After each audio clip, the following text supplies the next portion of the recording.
All right, everybody, so welcome back once again. It's going to be session 6 of our Esper Genesis game. And last session, after you had detained the surviving Star Chasers, those mercenaries who had arrived on the asteroid chasing a pair of Bellare, after detaining them and learning that one of their number was actually a Sauropol agent, an agent of the nearby space station's police force, you began your journey to that specific space station nearby, Pelsaros. Once you were there, you turned over custody of these prisoners to the station police and waited for a contact recommended to you by Rabbit, that same Sauropol spy that you'd met on the asteroid. The agent that approached you all, and you all could only assume was the agent you were intended to meet, handed over an encrypted datapad to you and asked you to deliver it to a person named Rona, the owner of a nightclub on the station and a former member of the Silrain Defense Force. You all went to the nightclub, and some suspicious things were happening around you. Your name suddenly appearing on the list to get into the nightclub as you approached. The locking mechanisms on any door you approached unlocking as the datapad in your possession buzzed. But eventually you did find yourself in an audience with Rona, who was quite surprised to see you. And she was quite surprised to see you because Rabbit's informant, Rabbit's contact, the person who was supposed to meet you, had been murdered several hours before you even made landfall on the station. So, knowing that your contact had been murdered, and now meeting with Rona, she deduced that the person you met with was actually a spy trying to get into her nightclub, and using you all as pawns to do so. But by the time Rona had realized what had happened, a massacre had begun at the club. You fought your way through this fight, through this melee, and agreed to get Rona to safety, and to help her recover what had been stolen from her in this exchange. And she offered you quite a large reward for so doing, seeming that money was not necessarily an issue to her as long as she got back what had been stolen from her. So, that is where we go ahead and pick up today. You all are just out back of the Eclipse nightclub. Rona has shown you a bank of hover bikes that she has pointed out to you all and said that you can pick which one that you want to ride, and that it is imperative that we all catch up to that spy, a man that goes by the name of Tarko, and recover that key chip from him. So, with that, we'll go ahead and get on into things.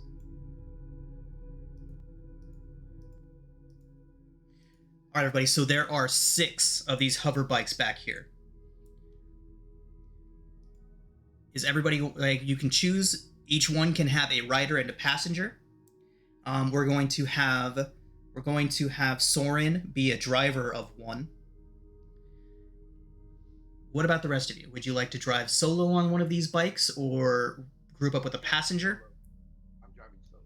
This is Alric.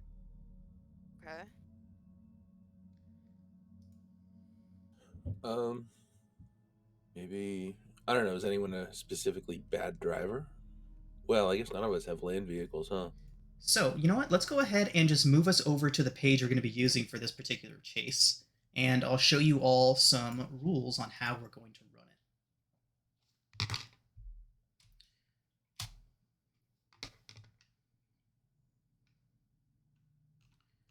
So, each driver and passenger can take one of the following actions. I'm going to go ahead and copy-paste a list of actions that can be taken by driver and passenger into the Discord chat. So, ready for that.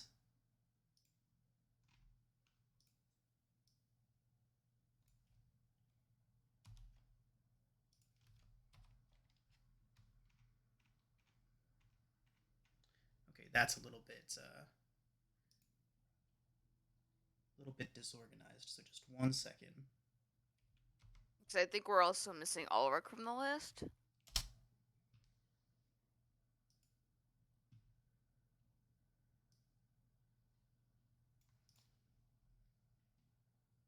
Okay, so each round, a character piloting a hover bike can use their action to take one of the following maneuvers.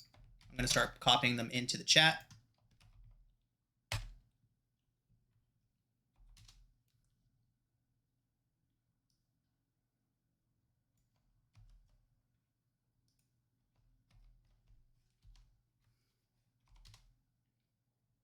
these are the actions that a driver of one of these bikes can take.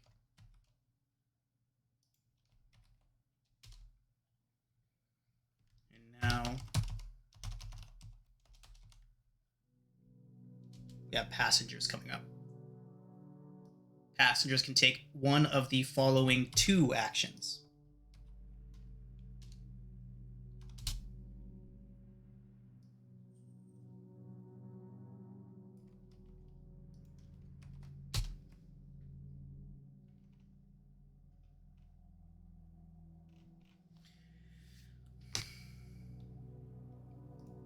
Okay, so we're just going to go ahead and say that Soren is driving and Rona will be his passenger. So...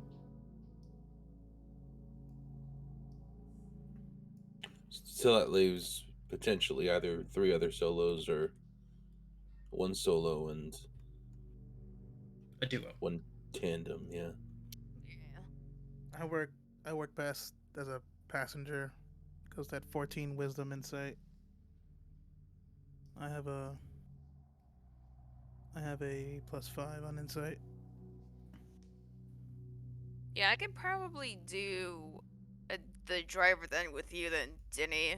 Because I have a +2 to my dex, so... Yeah, I'm down.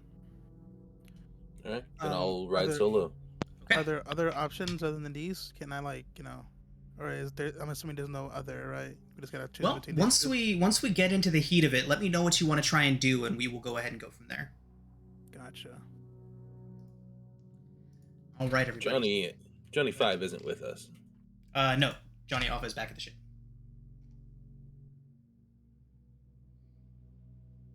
Okay. I actually have something I want to. Oh no, never mind. That's not gonna work. Good. All right, everybody. So once you have all picked your bikes, the ones that you can pick from over at the top, if anyone wants to grab one of those. I do not have a token on. Do I have a token on? Can barely hear you there, Ulrich. Ulrich needs to have his token on the map. Yes. Not on here? I You don't got it. Bringing you out now. Great, thank you.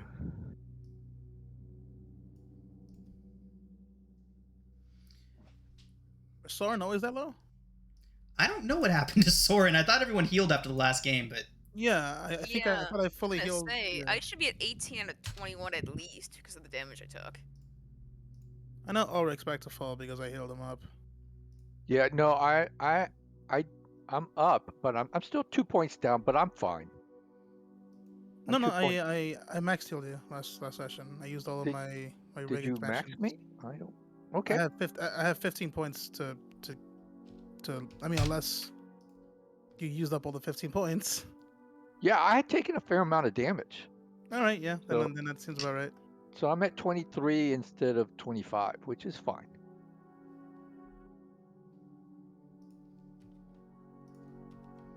Okay, so Clint has the black bike, Vessa and Denny have the red one.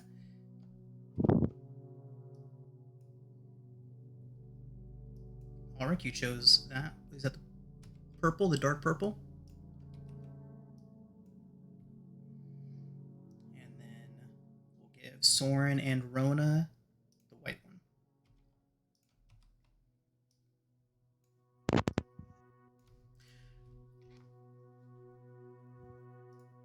All right, everyone. So, as you mount your hover bikes, start them up, and take off into the streets behind the eclipse and then out onto those main streets, Rona informs you all that she does have the ability to track that key chip that Tarko stole from her. So after just a few minutes of speeding through these streets, you all see a trio of hover bikes ahead of you, marking Tarko and 3 of his thugs that are following close behind. They are about 150 feet ahead of you and moving very, very fast through the streets. The streets are crowded. There's a lot of people. There's a lot going on. They are ducking and weaving through all of these different vehicles as they go. And as you get to within 150 feet of them, we are going to roll initiative.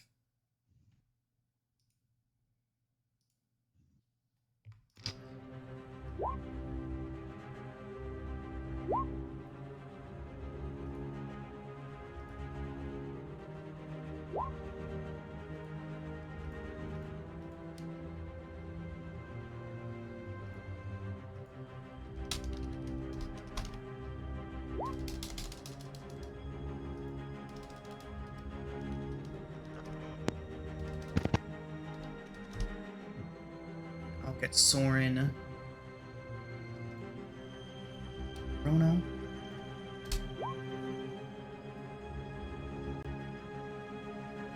Okay.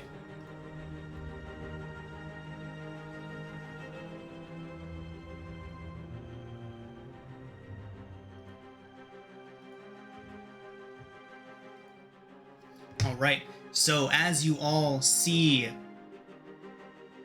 Tarko and those 3 gang members coming into view, Danny, you are up first. What is it that you would like to do? This is assuming we're on the bikes already, right? Yes. Or then I guess I'll immediately use the. Here, you know what? So everybody is on the same playing field. We're gonna go ahead and do this. I'm gonna stretch that.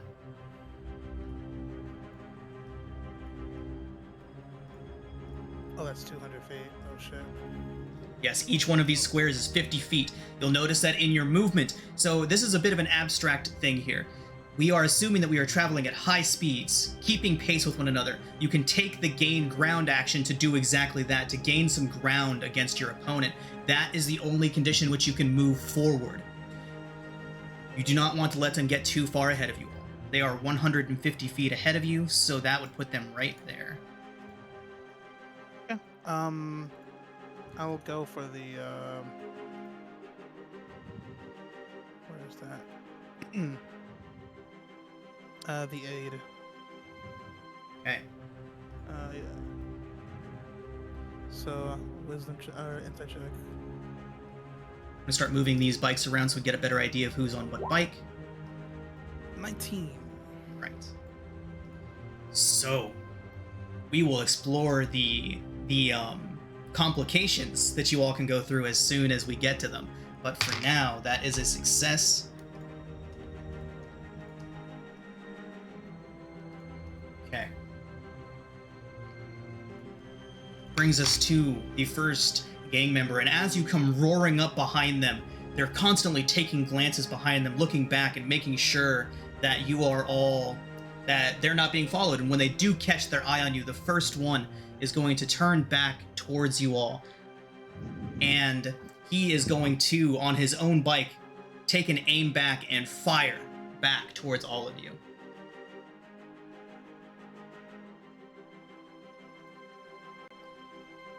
He's going to shoot first at Clint. Directly behind him.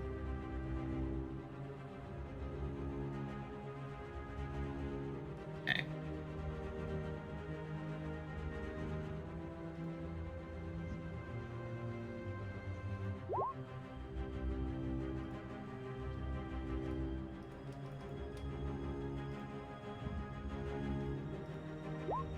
Ooh. They are, yep. Off to a great start. Okay. What's the light pistol's range? That is a good question. Light pistol's range is 150, so he is shooting at disadvantage. We will roll that again. Let me go ahead and get this guy's. Interesting.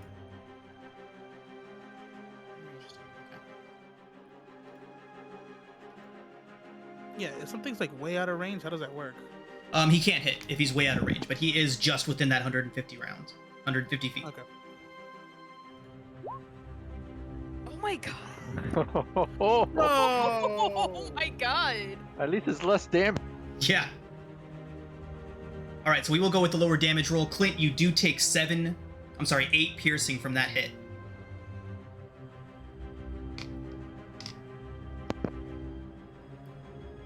This guy's. That's a screenshot if I've ever seen one.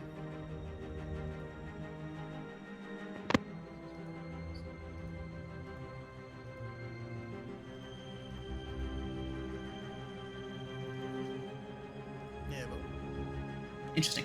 Okay. I have it set to whisper rolls to me, but it's not doing it, so it looks like we're rolling in the open. And that is going to bring us to the next one in line, who is going to follow suit, turn around, and take a shot at Rona and Soren.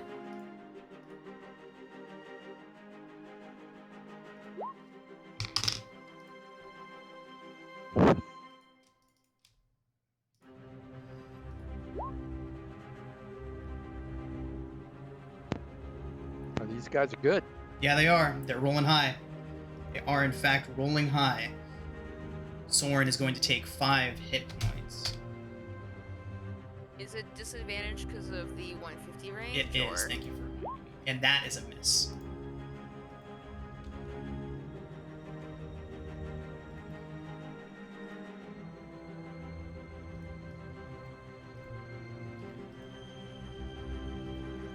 Tarko, he looks back and you see him making some gestures around to the three gang members that are accompanying him, and he jets forward, gaining 50 feet of ground on you all.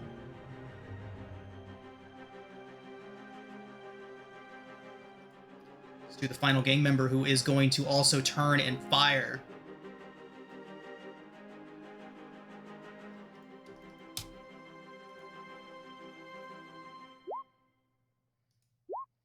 Right, and miss. Clint, that does bring us to you. Okay. Now, as far as we can tell, are these all solo riders? Yes, they are.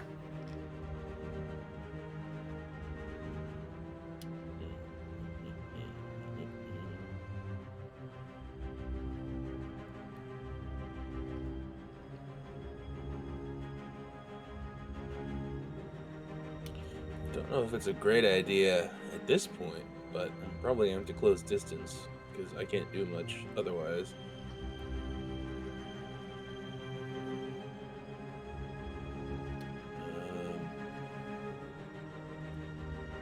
So yeah, I'm going to try to gain ground. Okay.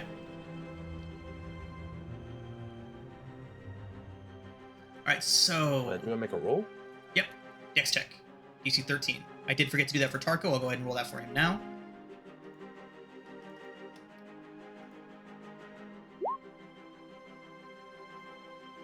He also failed, so he did not gain any ground either. Whoops. I didn't mean to do all that. Thought it wasn't working. So 9. Actually, no, a 9. It'll be a 9. Okay. So nobody gains any ground, bringing us to Ulrich. I'm going to attempt to gain ground. Okay. Go ahead and make a dexterity check. Planetary vehicles.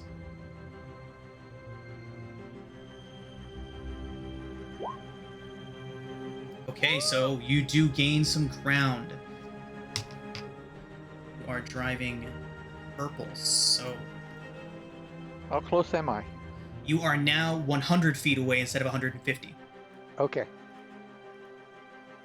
Okay, and that is using your action to do this. So bonus actions, reactions are still yours to do with as you please.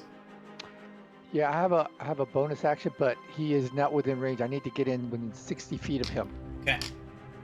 to use this particular bonus action. So Oh, DM, are we doing healing ampules as bonus actions or actions? Those are actions. Okay.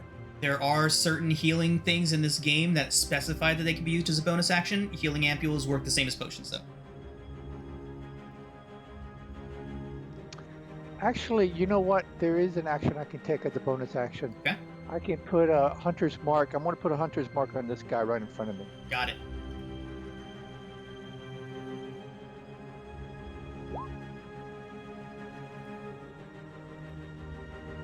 Gonna put the purple on him, Ulrich, so you know you have him hunter's marks. Oh, well, wait a minute. How many feet is he away? 100. I got a 90-foot range on that. Oh, so no. I Okay. can't do it. I'm just short. So, all right, I'll have to wait. Okay. Vessa. I would also like to gain ground since I have advantage. Nice. For it anyway. I'm gonna save my action surge. I'm gonna end my turn there. Okay, okay. Soren driving. I think Soren also tries to gain ground, and Rona will attack.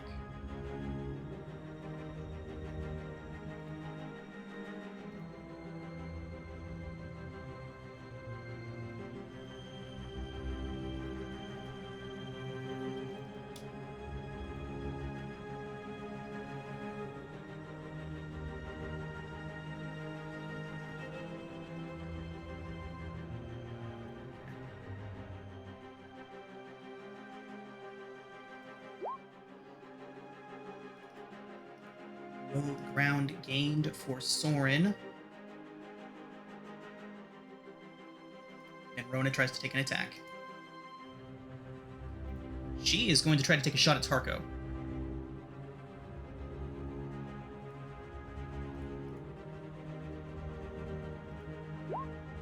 And unfortunately miss. Okay.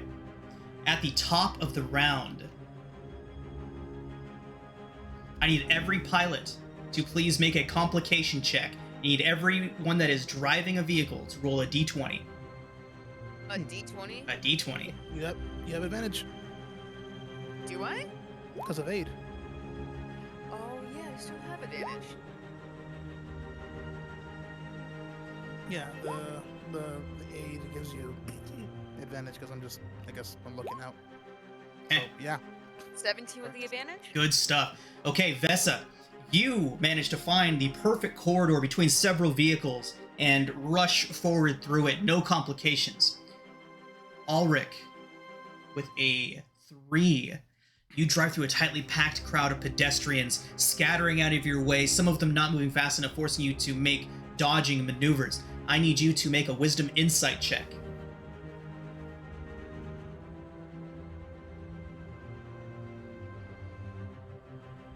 Trying to determine the direction that these individuals are taking so that you can get out of the way quickly enough. Ulrich, with a 7. Sticking with that 7 or taking your inspiration for the day? I know it's early, but just checking. You know what? I'll take the day. Okay, so Ulrich, you see that a young man is just about to jump right in front of the way, misjudging the direction that you're taking. He's about to jump directly into your path. You see this, notice the direction he's taking, and manage to swerve in the opposite direction just in time, rocketing past him and avoiding any slowing down or complications. Clint, with an 11, you manage to see all this chaos happening in front and around you and take the wide way around. You also avoid any complications. Now let's go ahead and get Soren's.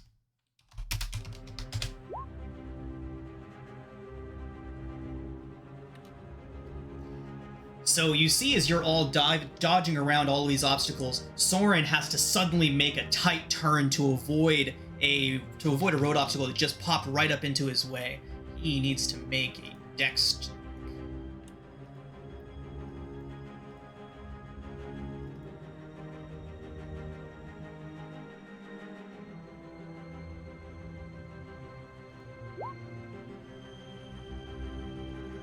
Oh no. Soren and Rona lose 50 feet of distance. And with that, I think we all realize the mistake that we made, and they are going to make a quick swap on the fly, and Rona is going to be driving while Soren shoots.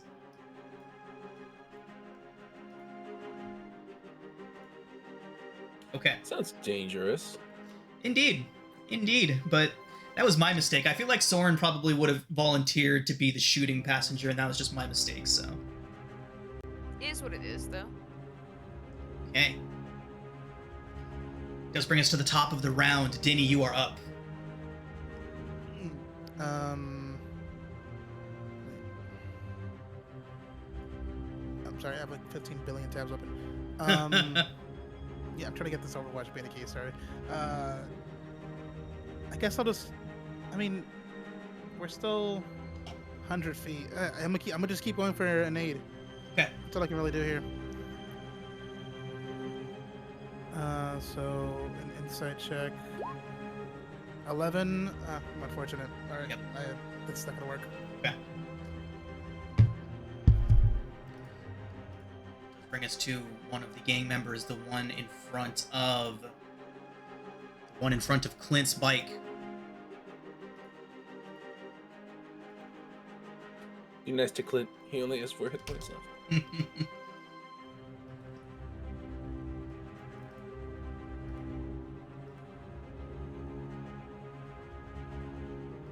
Okay, 1 second.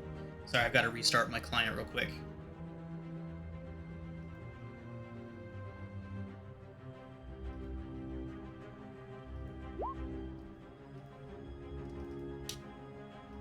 Okay, still shooting at disadvantage.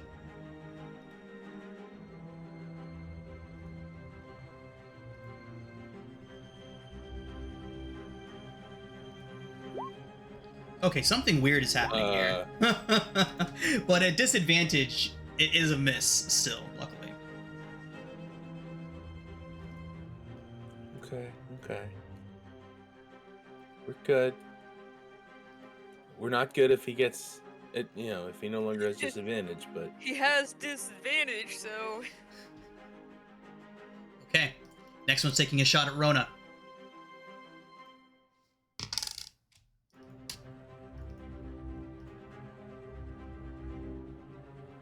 I love how this thing is just literally ignoring all of my inputs. Like, I have always roll advantage on, I have always whisper rolls on, I have don't auto roll damage. It's just ignoring all of it. Hey, you trying to use your APIs in Esper Genesis? Nope. It's not even APIs, it's just regular sheet functionality isn't Is it working. really? Yeah. That's unfortunate. Does miss for Rona. Tarko is going to once again try to gain ground, making a dexterity check.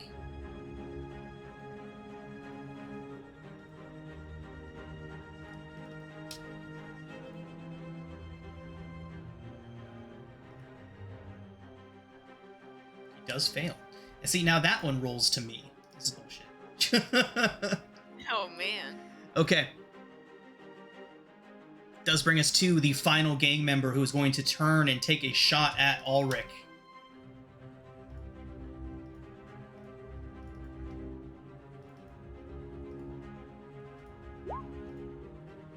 Does 11 hit you, Ulrich? No, I have a 14 armor class. Fantastic. Clint, that brings us to you.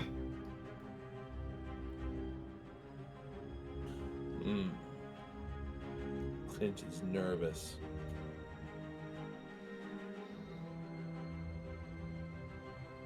Actually, no, I can't because I'm not close enough for anything. What a conundrum.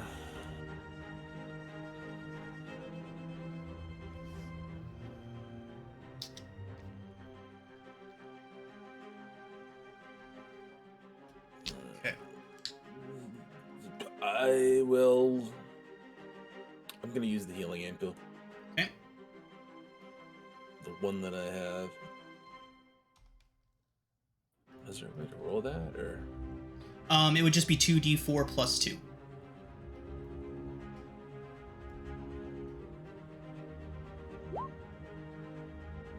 Fantastic.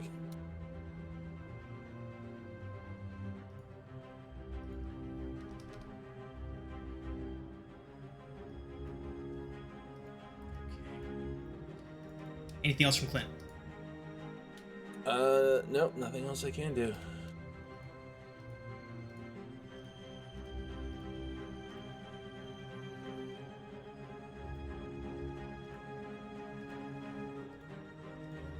Okay. See how terribly I just broke everything.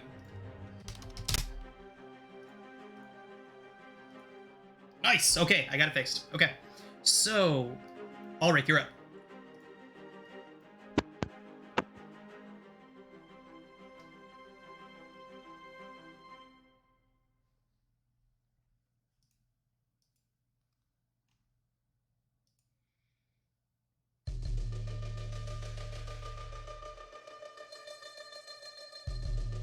Ulrich, you there?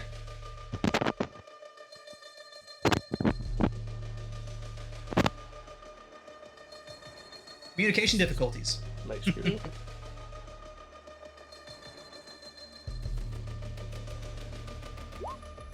Cannot hear you. We can hear some mic distortion. That's about it. What about now? Can you hear me now? Got you back. There you are. All right.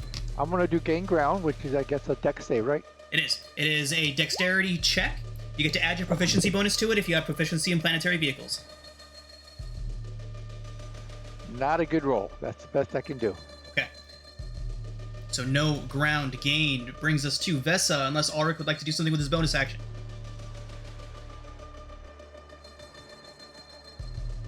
No, there's no bonus action I can take at this time. Okay, Vessa. I would like to also gain ground, Okay. Ugh, and that's unfortunate. clearly a fail. I'd like to end my turn. Soren is going to sprite beam at Tarko. Miss. How many beams does Soren get? Is it still 2 at level 3? It's Sprite Beam's the cantrip, right? Yes, it's like Eldritch Blast. Yeah, it works like Eldritch Blast. Like I think he gets 2 at 5. Okay, yep. Okay, Rowan is going to gain ground.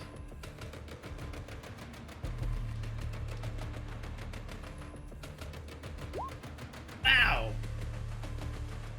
This is going great. We are back to the top of the round. I need every driver to make a d20 roll. This one's for Rona first.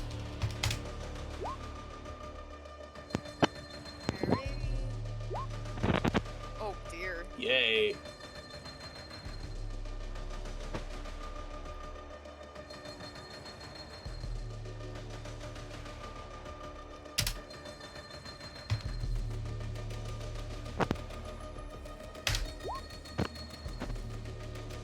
Okay, so, wow. Okay, nice. So Vessa, another tightly crowded pack of pedestrians gets in your way. You should make a wisdom insight check to make sure that you can determine which way they're going to be ducking and dodging out of your way. You do succeed avoiding all of those pedestrians. Now, with a 9, as you're all driving through, Tarko and 2 of his goons very narrowly cut off a very large transport vehicle in front of them. It swerves, crashes, sending pieces of solid debris flying in several of your directions. That is going to be this gang member, Ulrich and Clint. You need to make dexterity saving throws as you avoid taking damage from all this shrapnel from the crash that was just caused.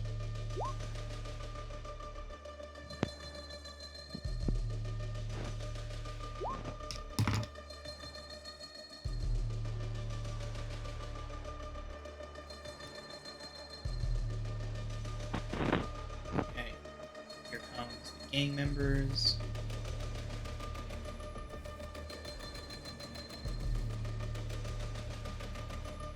All right, so the gang member who was caught behind, as well as Ulrich, avoid any shrapnel. However, Clint, you do catch some, and you take 5 slashing damage from that and lose 50 feet of ground.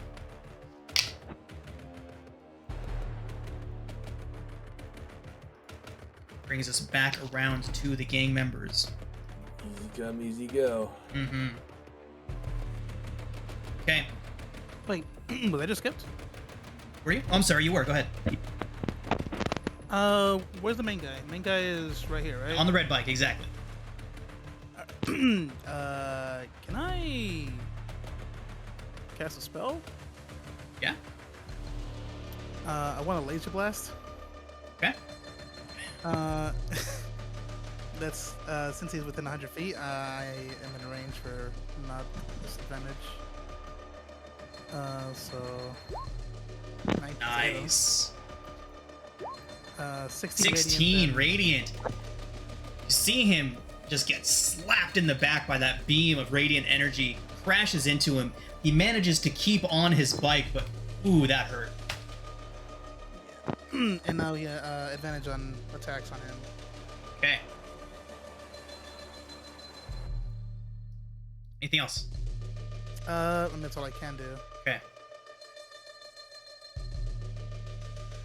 Seeing this gang member is going to begin focusing on the 2 of you that are closer to catching up to them.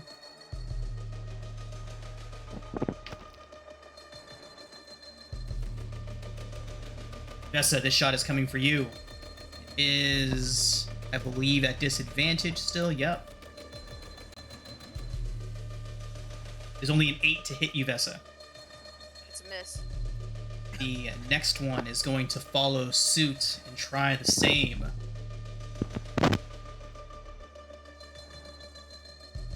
Only an 11 also misses Vesa. Tarko is also going to continue doing his thing and trying to get the hell away from all of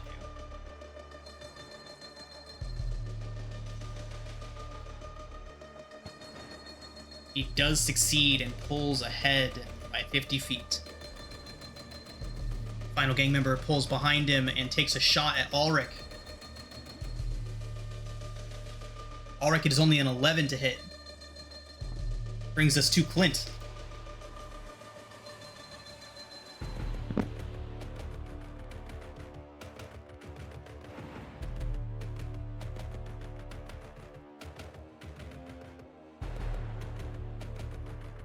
Clint, you there?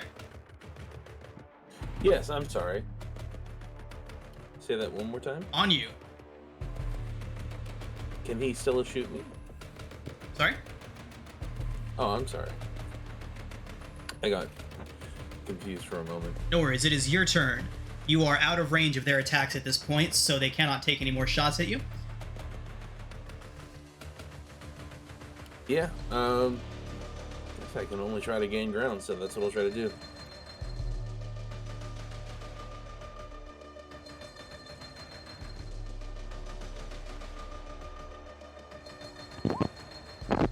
You gain 50 feet of ground. Probably not a great idea, but, well, it's that or leave, so. Not wrong. Okay, Ulrich.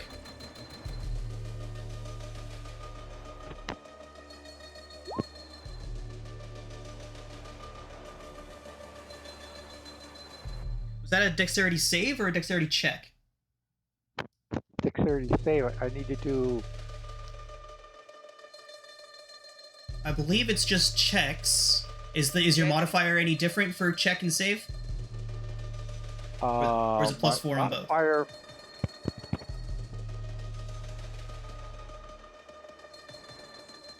Four, and my modifier for dexterity. Okay.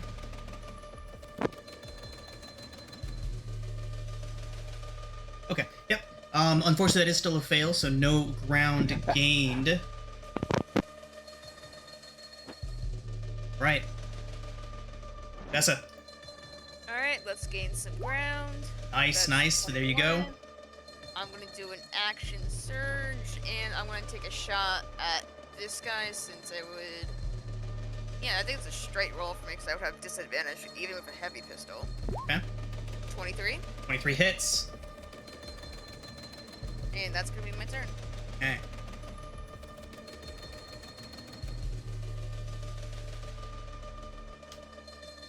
Wait, so should we be one square up? Yes.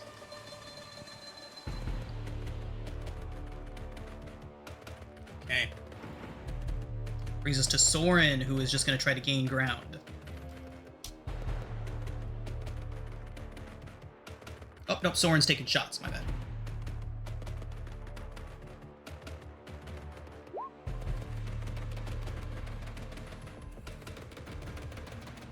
Arco is out of range for him. Oh no, everyone's out of range for him.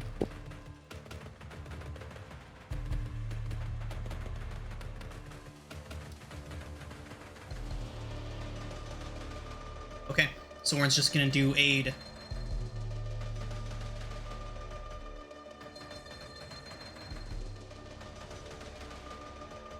Sight.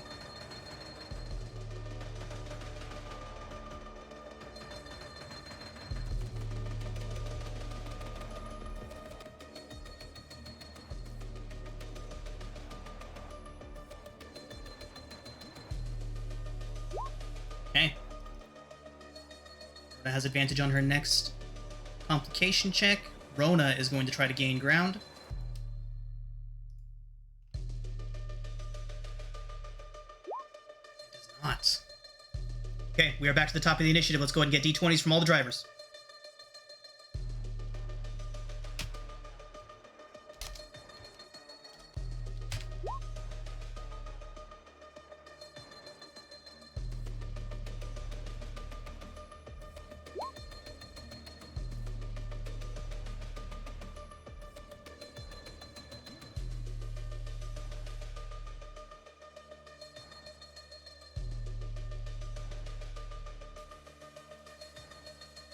Who are we missing? We're missing one. Nope, there it is. Okay.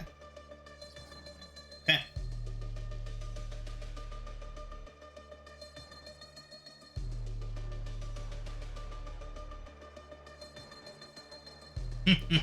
Okay. So, Flint and Vessa, you both avoid any complications moving forward through this. This is the end of the third round. You both avoid any complications moving forward through this. However, Tarko and Ulrich, a large exhaust grate cracks in front of you, spewing a thick cloud of pink smoke into your path. I need Constitution saving throws from Ulrich and Tarko.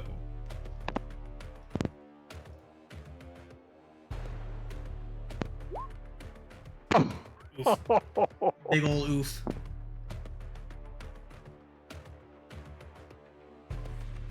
Tarko's.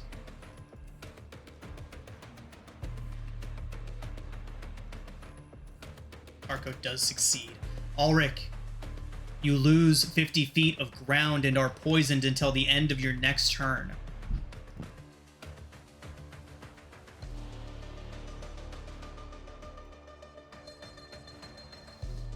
Okay. With this, Rona, you hear her voice coming in over all of your communicators. She says that she thinks that they are heading towards the grav lift station. It's just around the corner. You all have 1 round to stop him before he reaches that destination. Jeez. Innie, you're up. Well, in that case, I'm going to upcast this this Laser Blast.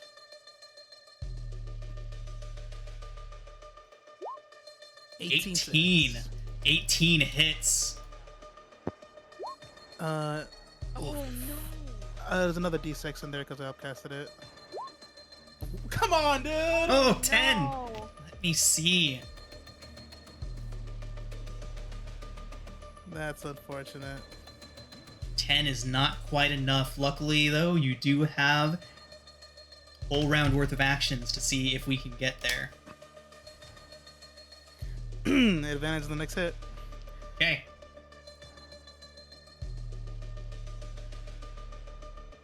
Right. Two of the gang members, and they are going to focus on Vessa and Denny, seeing how much damage they're doing and how close they are getting to the rest of the group. So,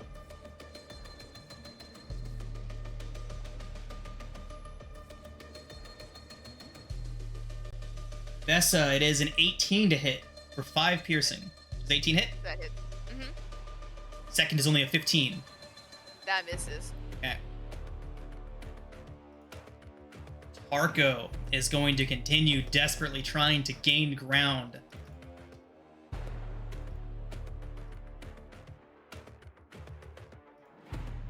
He fails. Final gang member takes a shot at Vessa once more. That is going to be only a 15 to hit, which is going to be a miss, bringing us to Clint.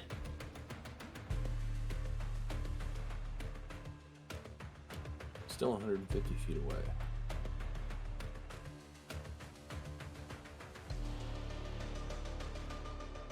Just double check. Yeah.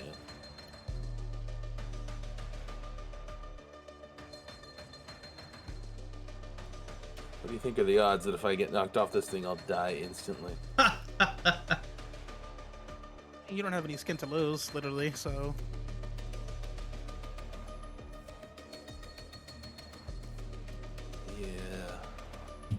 You gotta remember, Clint's basically like a really tough egg. If this shell breaks, I'm kind of screwed.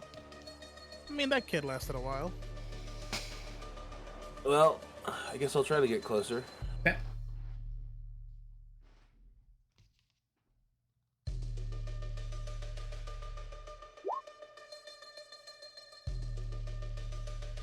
$13, I think, is the DC for closing distance.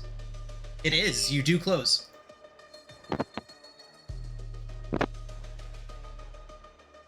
Okay, Ulrich.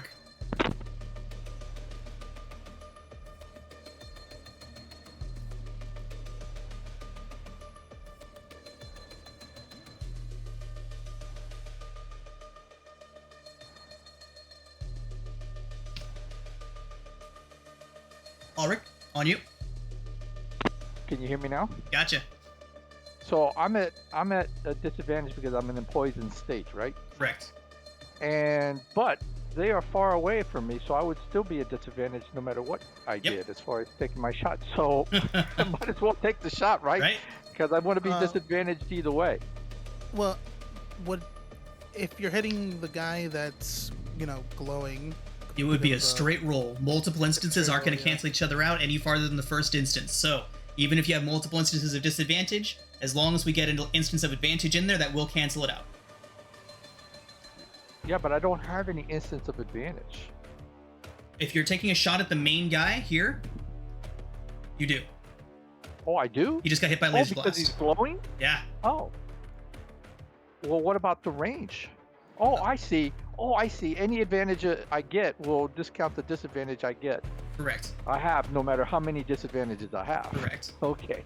All right. Well, then, heck, I'll take a shot at it. Right. As long as you're within the 150 feet, right? Where are you? You're the purple. Oh, he is out of range. Well, yeah. You can definitely take a shot at that one.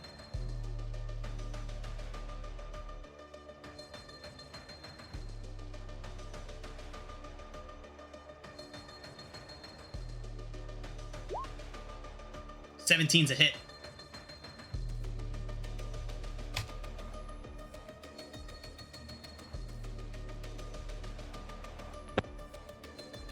Okay. Can you hear me?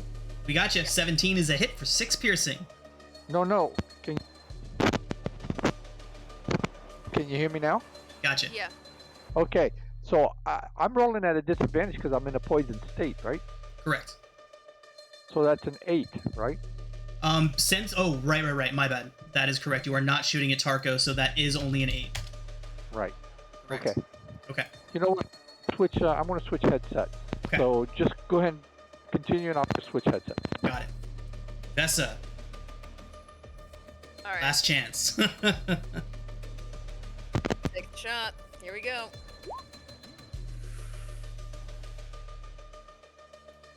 If you 250, Vessa, we need one more roll for the disadvantage.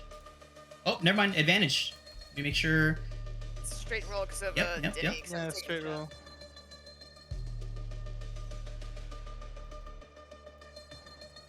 Vessa, 14 just hits. Oh my god. So with 4 Um, piercing, your shot. Wait, can I weapon surge? Oh shit! I can't wait. It's because I weapon bonded. I'm gonna weapon surge. Okay. It's a good thing I remember I have 2 charges of it, not just one.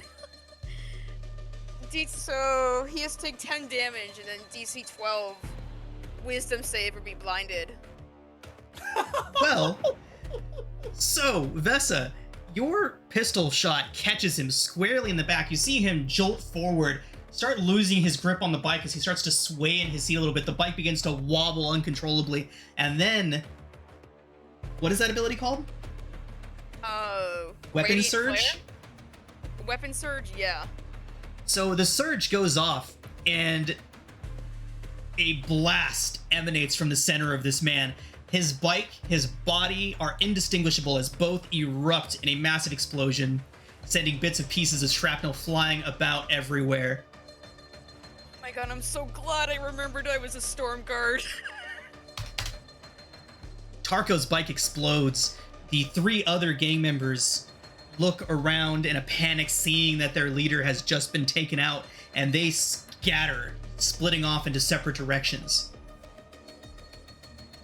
You hear Rona coming in over your heads, over your headsets, saying, "We have to recover the data chip that was on that man." She starts slowing her hover bike down to go back and investigate the wreckage. What do the rest of you do? I'll pull over. I'm gonna slow down and pull over as well. Okay, I'm pulling over too, guys. If you can hear me. we got you. Yeah. Okay. So, with that, Vehicles whizzing by you all, the wreckage on the side of the road seeming to be ignored by most of the people. Just another day here at the station, it seems, for most of these commuters. But you pull up alongside the wreckage. Rona dismounts and walks over, and you see her kneel down and starts going through all of the wreckage until she pulls up a little red, looks like a almost like a flash drive, a little red data stick. She holds it up. She says, This could have been disastrous if they'd gotten away with it. Thank you all so much for your assistance. How much is it we agreed on again? And she's inspecting it. I don't remember, but I'm just glad I didn't singe, that like I did his face. Right now, I'd settle for a place to rest and your assistance. She nods and says, you certainly do look like you could use some help here. And she is going to hand you each a healing ampule. Oh. Soren will give his to Clint.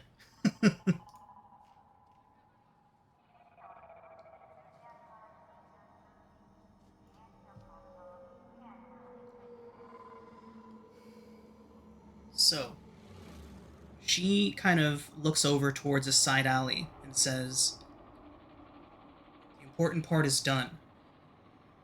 But there may be more to this. Come on, let's get off the street. Have a little bit of a chat. And she starts walking over towards the side alleyway.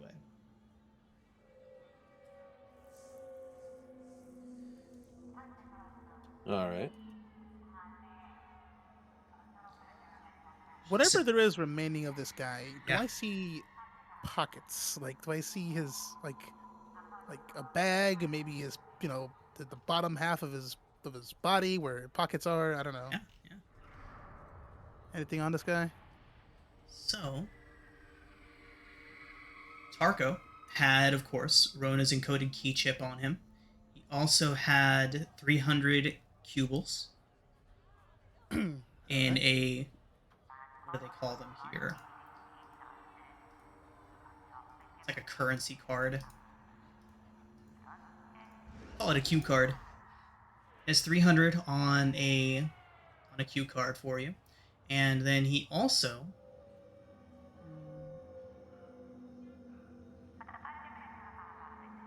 he did seem to be wearing some sort of armor. Let's see. Does anybody here have any means to repair armor after taking such a heavy blow that he just took on that last hit? I think I may have a mend. Let me see if I have that. Oh yeah, no, I can. Yes, do I have that. a. Well, I have a mend, Okay. but I normally do that for healing. Let's see. Oh, it's a healing. I don't know if I can apply that to actually fixing armor. I think it's just a healing on myself. Anybody have an appropriate toolkit? If I it's can considered, do something maybe. is it considered a mechanical device or is it like actual just armor? There we go. Okay. Clint, Renew will repair the infiltration suit that Tarko was wearing. Oh damn. Yo, I think we got something for Johnny Alpha 5. Oh yeah. As Clint reaches down and touches it, and the sort of sheen on his arm shifts for a minute and sort of goes onto the suit. These little nanites start to repair it.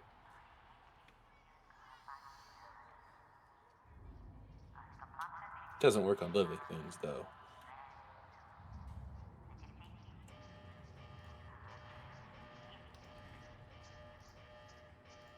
So now that you're all in the alley off the street, the hover bikes parked along the outside of the alley there, Rona says, when you all came in, did you see that ship in the dock? The Hyperlance? I heard which bay you docked in. It would have been hard to miss. Yes, we remember that ship. She says, well, its being here isn't a coincidence, isn't just circumstance. The navigation system on board that ship, it contains an experimental artificial intelligence, something that we very much need to get back to Silrain Prime. She looks around towards the wreck out there and thinks about what just happened for a moment. She says, the fact that Tarko, along with those corporate agents that were at the ship and the Omega Fist, all want this means that they're trying to get on board that ship. That AI is the only reason that they would be getting on there. Already come to an agreement for a reasonable sum. I believe it was 4,000 cubes, but we can come back to that later. I am willing to offer you double if you figure out who exactly was after this and get that AI off of the hyperlands before anyone else can get to it. So you want us to figure out who's responsible, right? She Get nods. an AI and get an AI off a ship. An extremely well guarded ship, yes.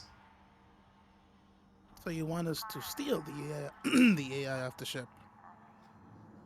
Well, no one really knows it's there. Is it really stealing if no one knew you were taking it to begin with? Probably. She says, I'll make sure my friends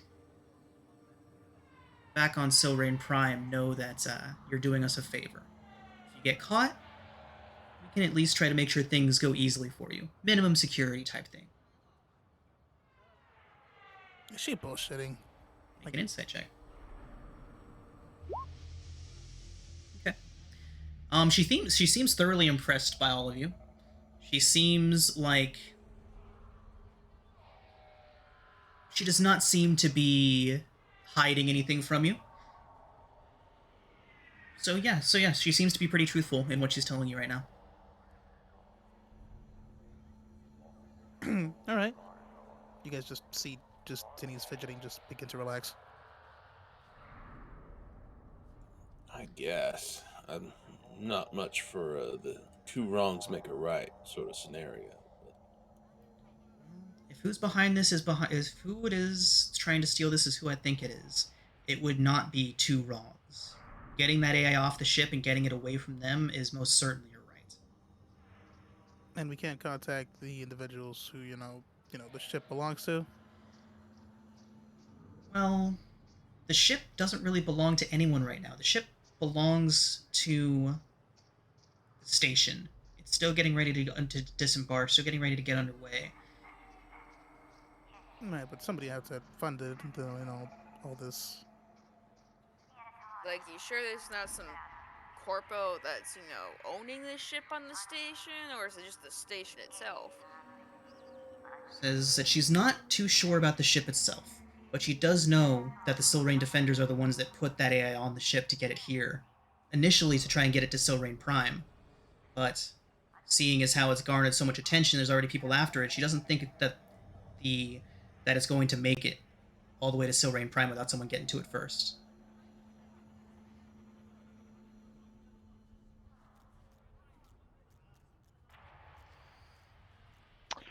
Auric's in. He could use the work. She says that the first part of this is going to be pretty easy. She knows where Tarko was trying to go, and since Tarko's not there yet, she's got to assume that they're still there waiting for him.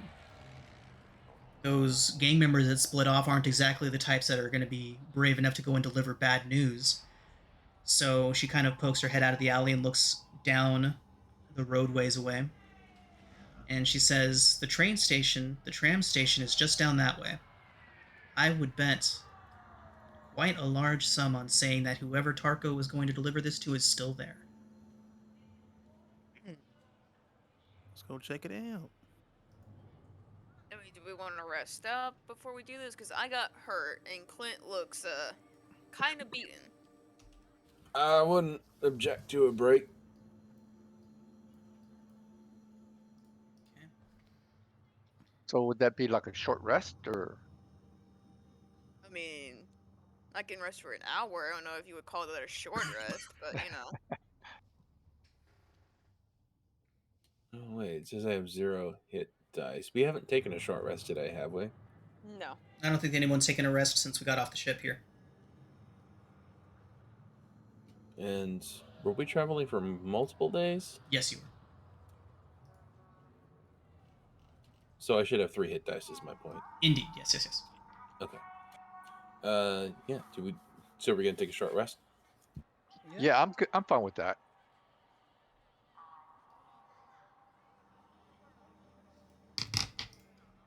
All right.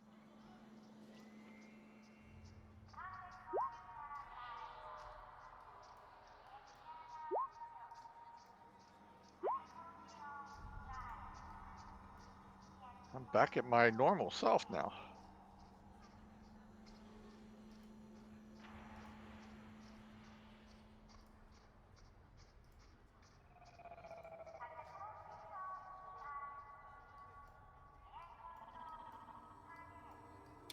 Oh, my token only has 20 hit points on it. My total should be 29 now, right? Taking a look.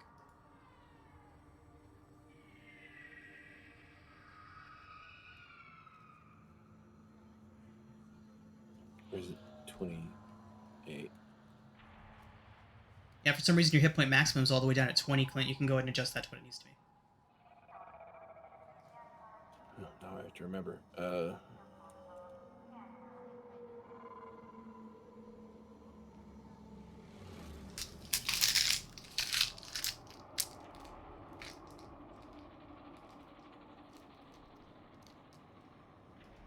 whoops.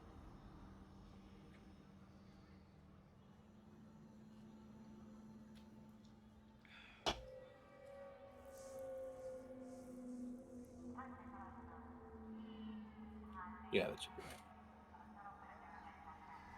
Okay.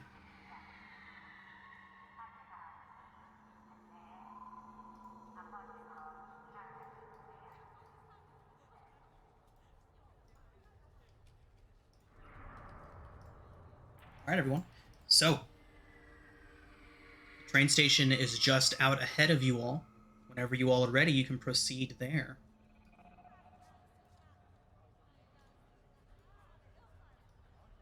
All right, then we do.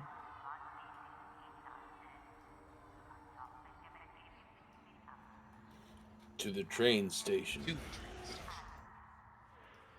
So, as you all make your way over there,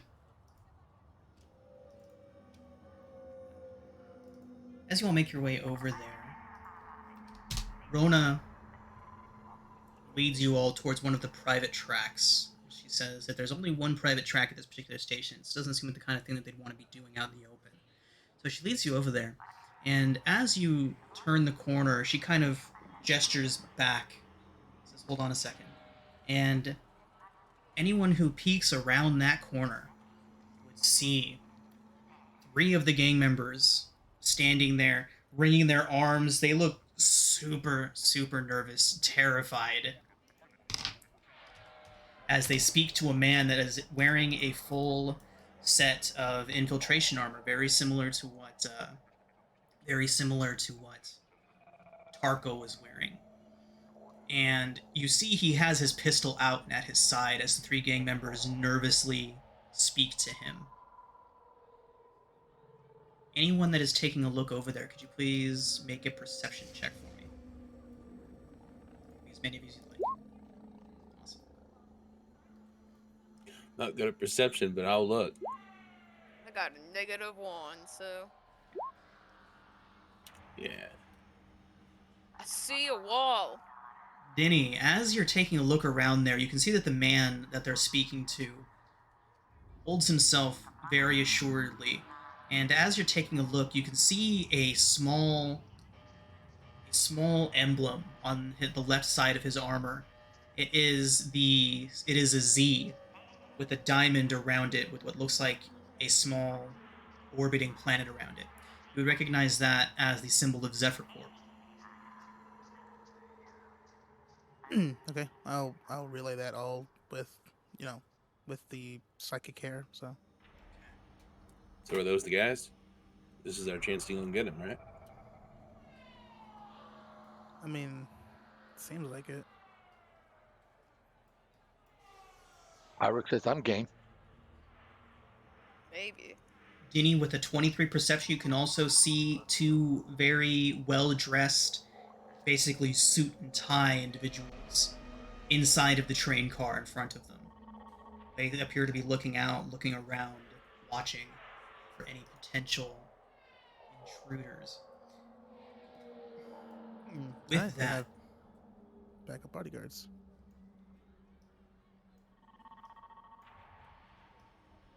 moving you onto a map right now. I mean, it makes sense. Never always have someone watching your back.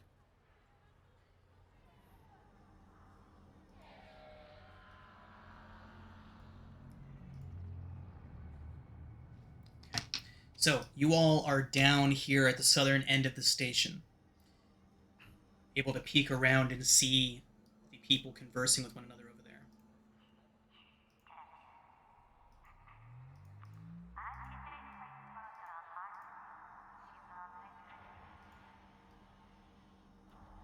Well, what are we waiting for? Well, Do we want they to don't- take this guy alive, or do we want to just get what he has?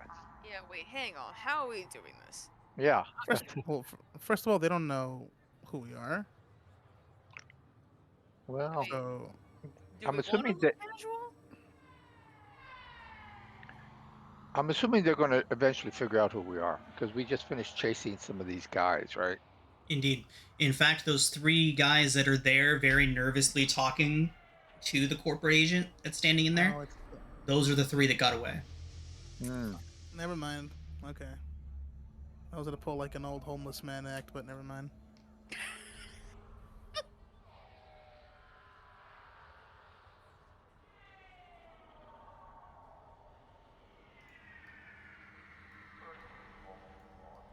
Okay, let me try something here. Let me read this data scanner ability here.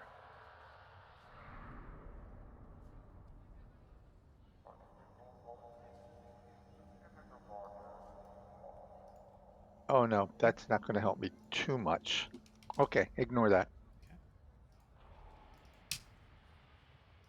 Do we want to take this guy alive, or I mean, I yeah, mean, if we can. it's the best case scenario. I say we try to talk first. You know, maybe we can work something out and then we can slowly, take them in. And then, plan B is we can go in, I can knock him out, and then we can take him in. And then option C, I say, we kill him. I could try to talk some sense into him. so? I'm okay with that strategy. Is this whole thing? Is there any other entrance? Are these stairs over here? That is the side of the mag station. So this is the... Here, I'll go ahead and describe what you've got in front of you here. So you all are just around the corner of this magless station.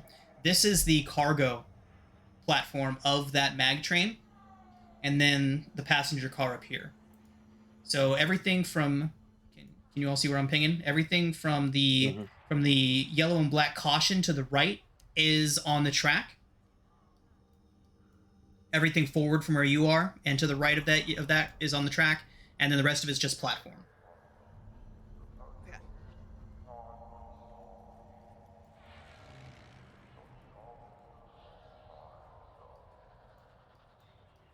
All right. If they start shooting me, So this whole area, the platform area, and the bad guy here, he's actually on the maglev train itself. Yes. Okay. All right. And there's no other way. We can't like flank these guys. We can't move around them without them seeing us. Like what's behind here? That would just be the Well, I wall. think The wall. Okay. Yep. So there's only one entrance into this place that we can see. Yes, that you can see. There's quite a bit of open space on this platform. Right. You all can hear them arguing with one another. The arguing getting more and more heated between them.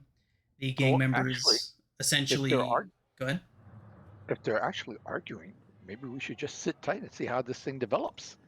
No, Maybe they end up, they might you just know, leave. doing away with each other.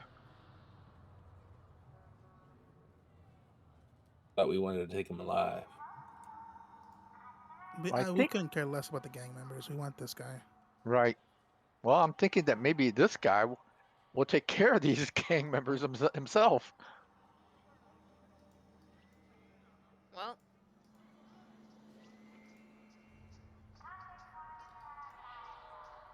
Clint, can I Yeah, get a I mean, I perception got- check from you?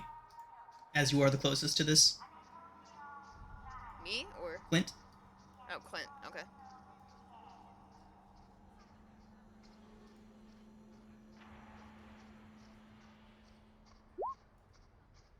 Okay. Clint, you can hear more of that arguing, more of that shouting. You don't know exactly what they're saying to one another, but you do see him step forward and pull a blade from the side of his belt, and in two quick slashes drops one of them. Oop, can The you other hear? two No? take a step back, and you see the man in the infiltration suit point his blade at the other two, and then point southward. Can't exactly make out what he's saying, but they both have their hands up and they take a step back, and then they both begin walking towards you all. Hey, Clint, what's going on?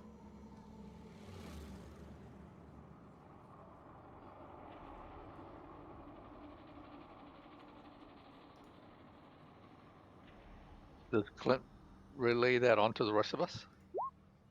His Uh, mic is it- currently not working, so. Oh, okay.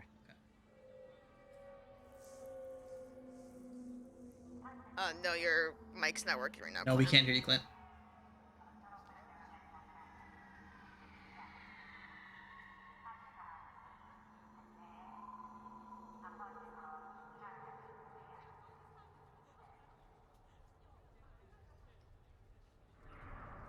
Vessa, you would be able to see them walking towards you, and you would have also been able to see that guy just strike down one of the gang members, and then say something angrily, and then point down, and they start walking in your direction. Well, guys, we have two gang members coming toward us. What do you want to do? I look at Beth and I say, well, I do have 2 grenades left. Save him. I say we let him approach, and maybe we can take him out with our weapon. And I hold up my glaive, and I'm like, Oh, these. silently. Okay. We need to cause more drama than we need to right now. All right. So I pull out my combat knife and give us a wink. I'll give him a thumbs up. Okay.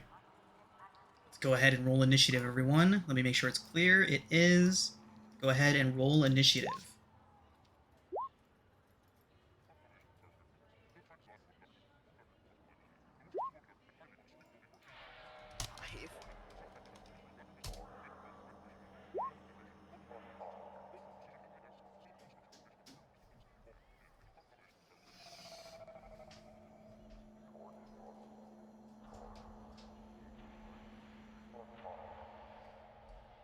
Right, everyone.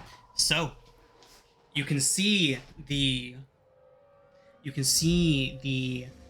Zephyr Corps agent turn and angrily begin stalking his way back towards the passenger car where the other 2 corporate agents are waiting. The 2 gang members solemnly walking towards you, trying not to look behind them at their fallen compatriot as they make their way further down the platform. And as they make their way down and you all prepare for the ambush you are laying, we are going to go ahead and take our break. And when we come back, we will start at the top of the initiative. Okay, so Clint, why don't you go ahead and make that mechanics check to see just how long you all have before this particular train is ready to take off. I will also allow one additional check from somebody else, and that would be an investigation check to see if you can see any departure times stamped anywhere or on any displays nearby. I have a +2 to investigation. I don't know if somebody's got something better, but I don't have anything better than a plus. I don't have anything to help with investigation. I have +3. That's about it. Okay, go for it. Fantastic. Okay, so Clint, you with your 12, you don't hear the telltale humming that you would expect from a mag train that is about to depart. So you can deduce from the 12 that it's not taking off any time in the immediate future. And then Dinny, with your 20, you can see that one of the displays that's coming off of the side of the mag train does show that you have about 20 minutes before this train is scheduled to depart. So you'll have some time. But with that, we have entered initiative. Those gang members are making their way towards you. The corporate agent is making his way into the passenger car. Clint, what would you like to do while you wait for them? Well, if we're setting up a ambush,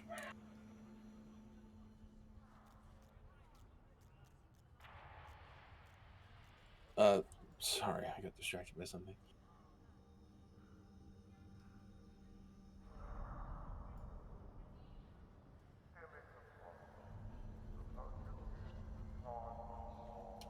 If I put a symbiotic mark on one of them, would that tip them off? Or It would.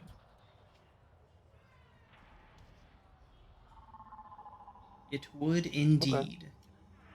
Then I'll just ready a side blast for when one of them, either when one of my teammates attacks or when they spot us. Sounds good. Okay, Ulrich. I'm gonna ready an action. I'm just I have my combat knife. I'm gonna try to take these guys down silently if possible. And also when it if it does come to that, I'm going to use my tactical ambush, which gives me some speed and also additional damage. Okay. But all of this is readying an action. So when they come around that corner, then I'll be ready for them. Okay. Do you want to move any closer to the edge there? You're kind of far back Yeah, right I probably do. I probably want to like get up there. now. Okay, sounds good. Danny. Are we like on like in one of the carts or? You are on a platform behind the train. So this is the loading station of it. You all are behind it, behind a small wall here. Is there like crawl space here? I would say you can Like traverse that between- with the making it difficult terrain. Yeah, you Um, have to squeeze through. and how high is the the car? The wall that's separating you and making it so they can't see you is about 8 feet tall.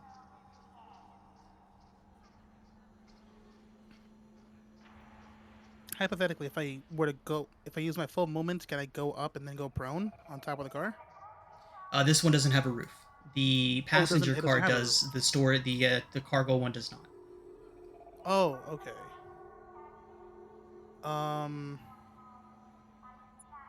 Shoot. In that case, I'm just gonna cast Sensory Boost. So, bless. Okay. Bless on Clint, Elric, and Vesa. Got it.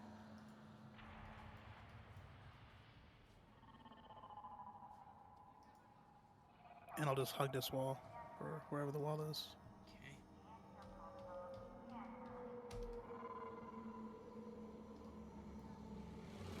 They just continue their approach.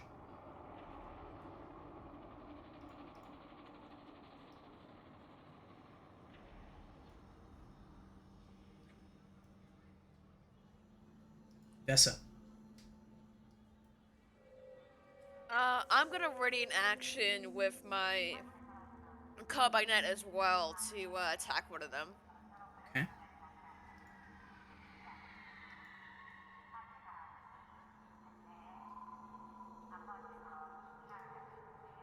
Okay. Yep, Clint, that does bring us back around to you. They have not made it to you yet. Clint will kind of look back at the party like, now?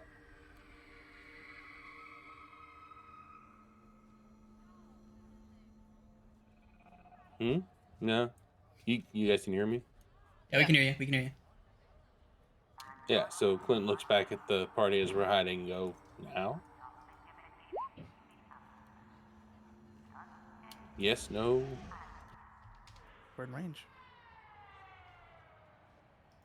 Okay. I mean, I'm just waiting for them to come over. So Yeah, I was just waiting for them to come over too because I think me and Vesa were going to try to do close hand-to-hand combat as opposed to range combat. Okay. Then I'll ready another side blast under the same conditions. Okay. Ulrich, holding on to your same ready action as well. Yes, I am. Okay. Denny, we're back to you. You have Bless up.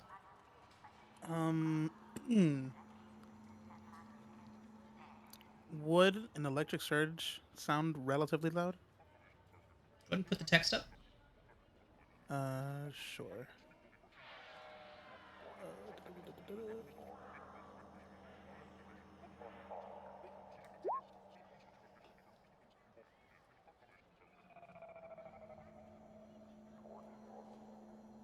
Yeah, I would say that's pretty loud. Okay. I mean, in that case, I'll just I'll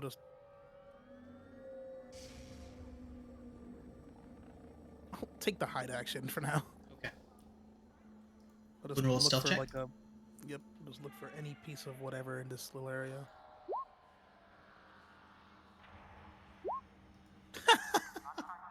Nice. Sure. You believe you are adequately hidden. I'm just crouching, like Skyrim. All right. Soren will hold on to a sprite beam. And here they come. So when they get to right there, they both turn towards you all. And they open their mouth in shock and surprise for a brief moment before you hear them take a deep inhalation like they're about to begin shouting. All of your held actions go off. Bang, bang. I might not if I can. I doubt it, but Do you want to throw it? They're definitely within that 20 feet of you. I'll throw. I could throw it. I mean, that's max damage for me. So Okay. So, who's attacking who? I am attacking this one. Okay. Oh, I guess I'll attack the far one. Okay. You have +2 on that, so 12 for Alric.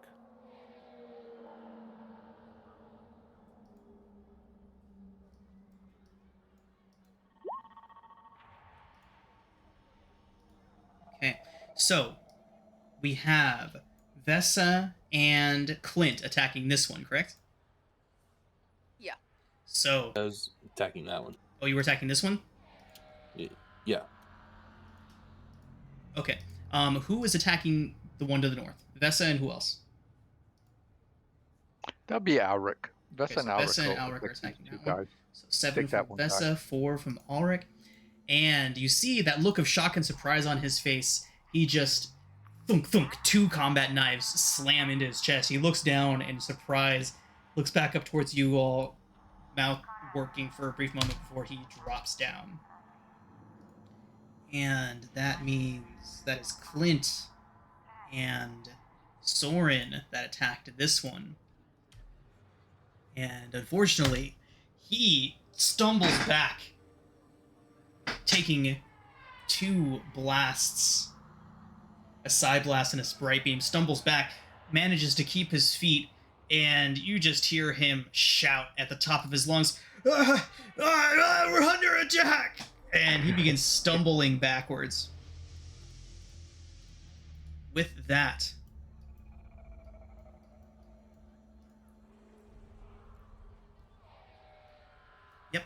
with that, right. Vesa, you're up. You all hear some movement on the car ahead.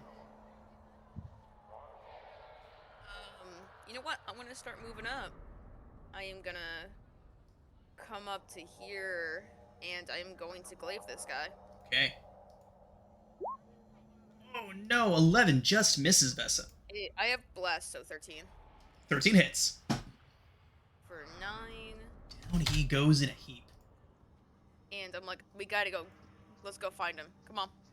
And I am gonna start making my way to the cloaked man. I'm gonna end my turn. All right. And here we go. All right. You could say that he met his glaive. Huh. You could say that. That is a thing you could say. All right. Rona comes rushing off of the platform behind the grav train to get a look at what's going on over here. She points out the corporate spy who is waiting for Tarko to arrive, says that he is out on the cargo train, and brings us to the first corporate agent. Rona, is she in range of anything? Let's see.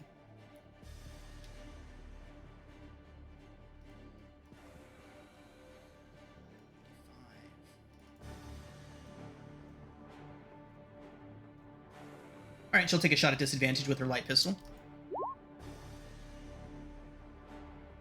13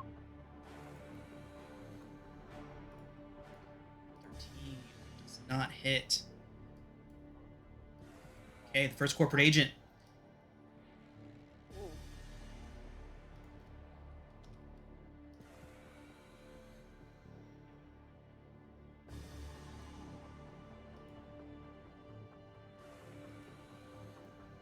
Clint, you're up.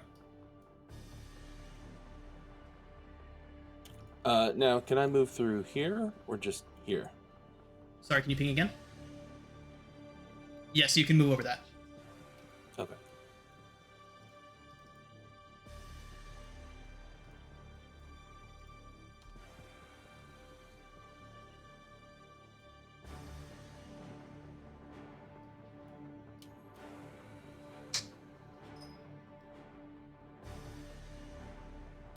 Alright, I'd like to point at the cloaked figure. I'm going to try to make this sound like one word. I'm going to say, hold up! Just command at him. All right. Wisdom save, right? Yeah. Wisdom save result is 17. Damn. Yeah. You can see him shaking his head. You can see him pause for a brief moment as he's making his way to cover, and then he shakes his head. He's like, "Stay out of my head!" You hear him. You hear it come out over a speaker installed in his helmet. Can I use anything more? No, that'll be good. I'm done. Ulrich. All right. So I'm going to step here and here. What is this? Is this some kind of barrier here? Yes, that is a small gate. You could go over it. It would just be difficult terrain. Is it a wire gate? Can I see through it?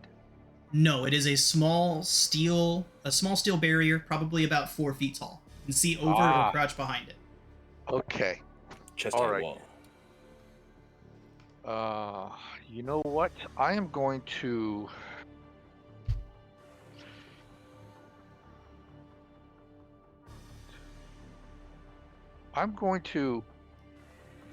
See if I can move here and crouch behind, take some kind of cover. And as my bonus action, I'm going to put a hunter's mark on this guy. Okay. You'll have 3/4 cover from there. Okay. And that'll be my action. Okay. We'll have Soren pop out, takes Bright Beam. Make a solid hit. And Danny, you're up. Where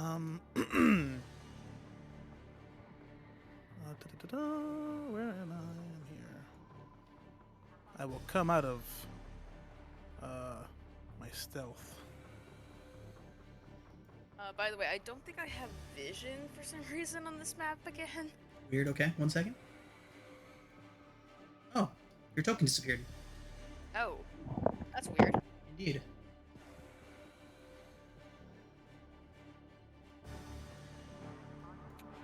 Oh, your character's gone. Guess you have to roll a new one. Eh, it's okay. Dang it. Can you see again? That was more. Okay. Yeah, I can. Awesome. Okay. I'm gonna go like right here. Am I in range? No, I am not.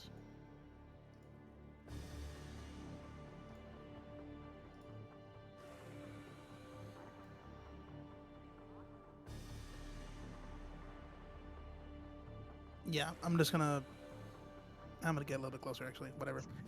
And I'll just hit him with a electrical surge. Got it. Natural 20. Oh shit. Nah, it's fine. Oh, bad damage. Yep. That's all I can do. Okay.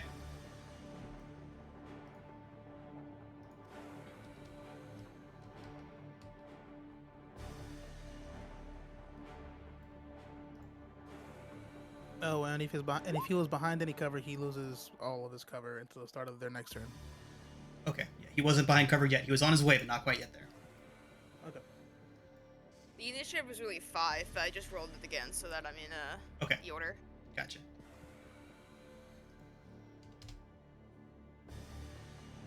Okay.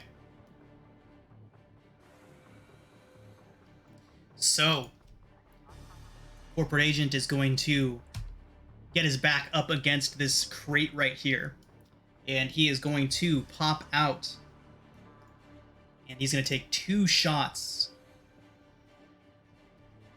His light pistol at Ulrich.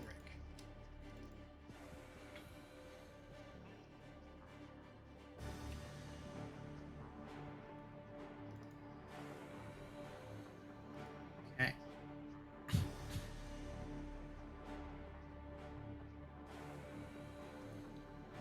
Ulrich, he misses twice with a 9 and an 8 to hit you. He does get back behind his cover, though. He does enjoy 3/4 cover for now, and until the end of his turn. The electrical surge ends at the end of his turn. Is that correct? It ended when he started. So Okay, when he started his turn. Got it. All right, Vessa, back to you. Alright. That's gonna be my max movement, and then I am gonna take a shot at a ye old person. Okay. 17 just hits. Oh. Yeah, I'm gonna leave it at 17-7. Okay. And that's gonna be my turn. Ona is going to start moving forward as soon as she gets to right here. You all hear the telltale sign of a heavy pistol discharging. Someone's held action goes off, and Rona is able to look and see just in time to dodge out of the way of the shot, see the person aiming at her, and dodge just enough to throw off the shot. And that does bring us to Rona's turn. 15 does not hit the guy hiding behind cover.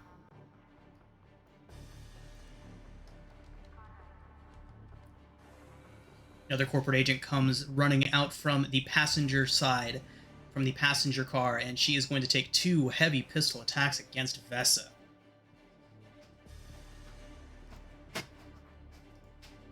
Vessa, 1 miss, and the second one is a 22 to hit Oh my for god. 7 piercing. Clint, we're on you. Right. So we are trying to take this guy alive. well, we are. We're just doing it slowly.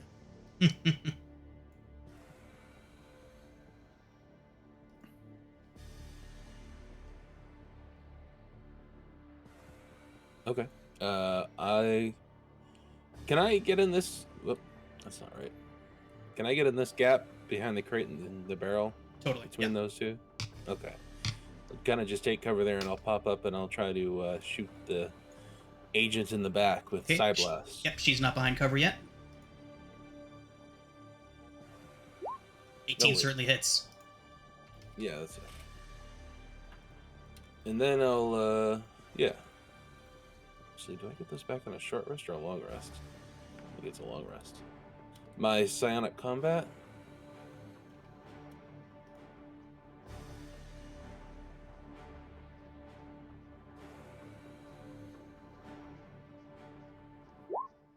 That one. Nice. Wow. Yeah, the other guy is definitely within range of that, so let's get a dex save for him.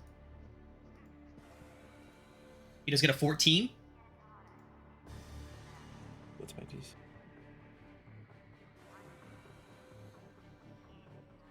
It's only 13. All right, never mind. All right, Ulrich. I'll duck back behind cover. That's it. I'm going to run up here and toss a grenade. Ha ha! Nice. Gotta love the grenades. Okay. It's actually my last grenade. So I think I need to roll something, right? Yes, it is an athletics check. Athletics check. And I'm going to try to place the grenade as best I can between them both. You got it. Athletics check. We're trying to take them alive, Clint says, as a grenade flies over his The shoulder. grenade goes flying. I think the tough guy will survive this.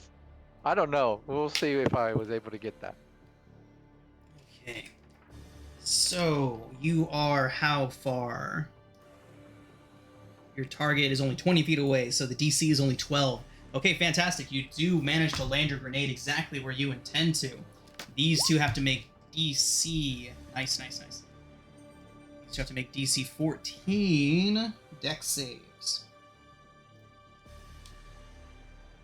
It's 12 piercing. Not bad. Yeah, something I want to point out, by the way, on the intro page to the classes, it does say that warriors are proficient with grenades.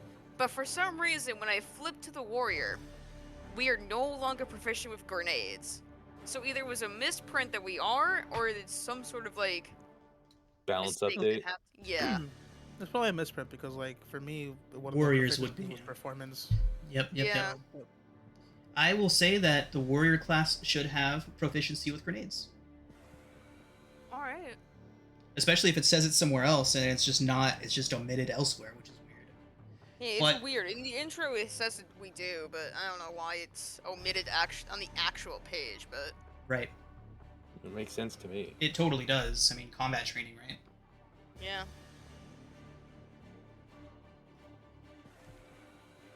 Yeah, so let me add the proficiency then to my character. Oh, well, unfortunately, they do both succeed on their saves. They do take some damage, though.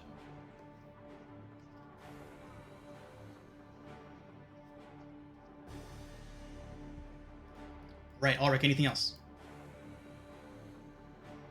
How does the grenade work with my hunter's mark? If it works at all. Go ahead and put Hunter's Mark down. The text for it. Sure.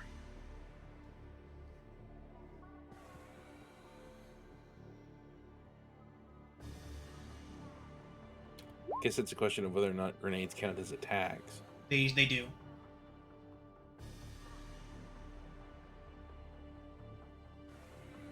With a weapon attack, okay. Look So up- you want me to roll a d6? I think so. Yeah, go ahead and roll it. Nice, nice. Okay. All right. Then that's my action, right?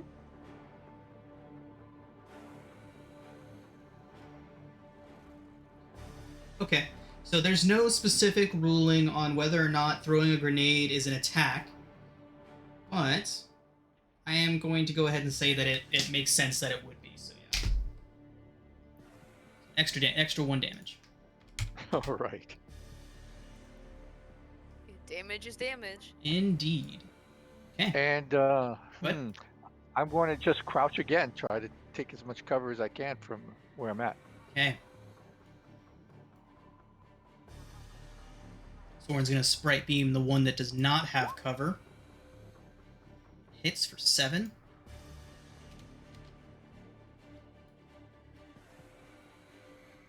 Dinny, you're up. I'm going to dolphin dive right here. Go prone. And I will. And I'll hold my my electric surge for whenever this guy pops back out. Okay, holding an action until he pops up to take a shot. I like it. And that's it.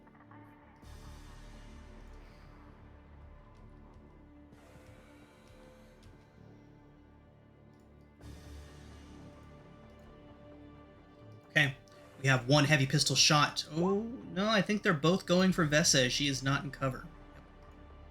Vessa, 17, 2 17s to hit. Those both hit.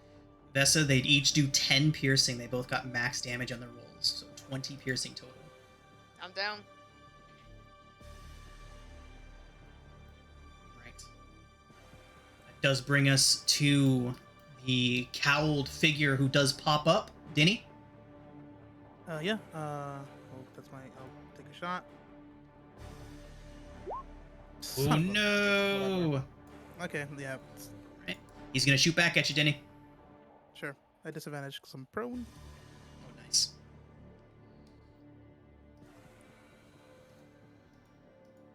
Oh no, the lowest roll he got was a 19. Sad. All right, that hits. 2 hits, Dinny. 4 piercing on the first, 7 piercing on the second.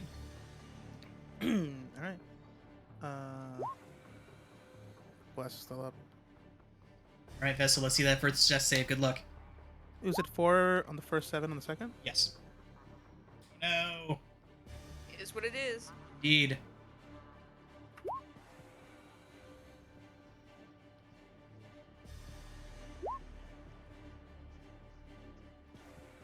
Luckily, though, Rona is going to use her action to run up and give Vessa a healing ampule.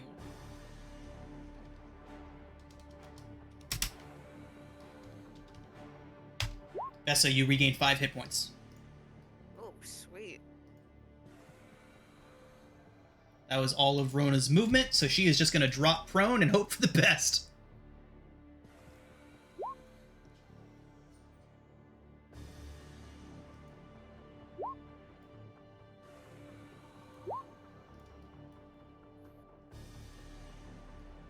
Okay.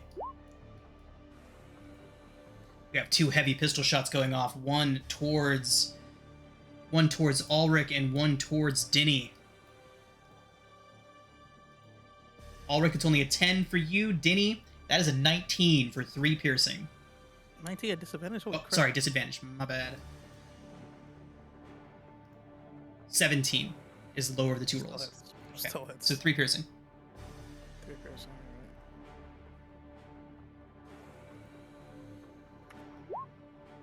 Ha! Fucking blessed down. Damn.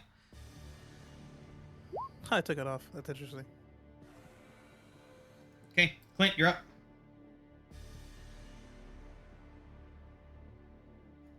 Yep. Third level you can use. Oh, I forgot to put light beam on my spell list.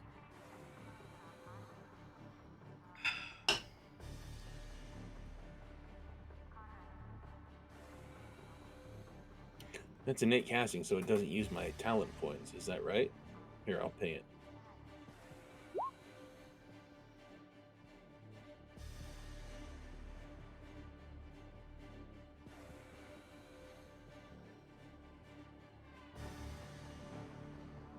For initiate, I will have to look that up. I'm not sure if it uses your spell slot or your talent points or not.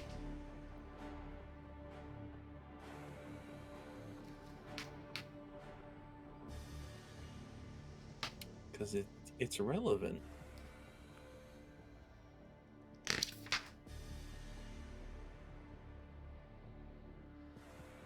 Well, I will use it now, and you can tell me Okay, go if for you want me to lose talent points, but that's fine.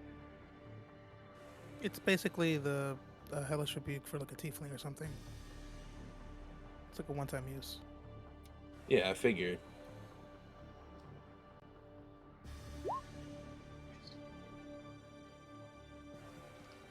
And can I fire it in such I a way get you. that it catches on? That's from your race, not from your class. Yes. Okay, yeah. Yep. No talent points required.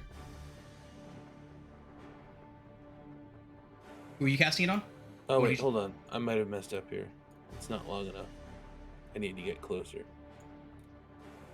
Sorry, will you let me move before I do that? Go for it.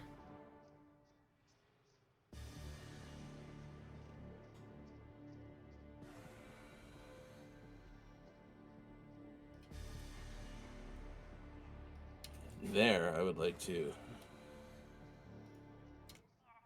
I don't know if you, I don't know if you'll let me get all three, but if you won't, I'll just get the two on the right. Okay. So which light beam is what you're using right now? Yeah. And it's a DC 13 deck save. Is it in an area? It's a line. Line. Okay. Okay. So that would just be the two in front of you then. It's just a 5-foot line? 30-foot line. 30-foot line. How wide is it? Oh, 5 feet. Okay, yeah, just Yeah, these two. I think so.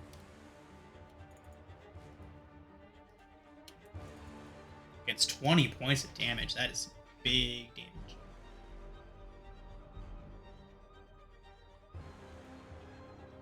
Okay, DC 13 for 20. One success, one failure.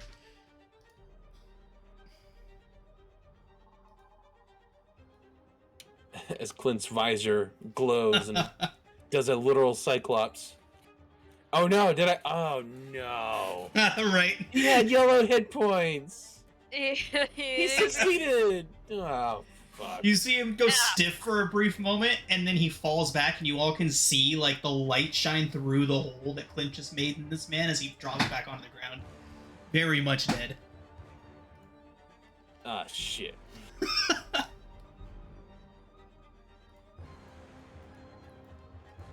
All right. Yep, that's my turn. I love how on brand that is for your character too. Just like cue first, ask questions later. Ulrich, you're up.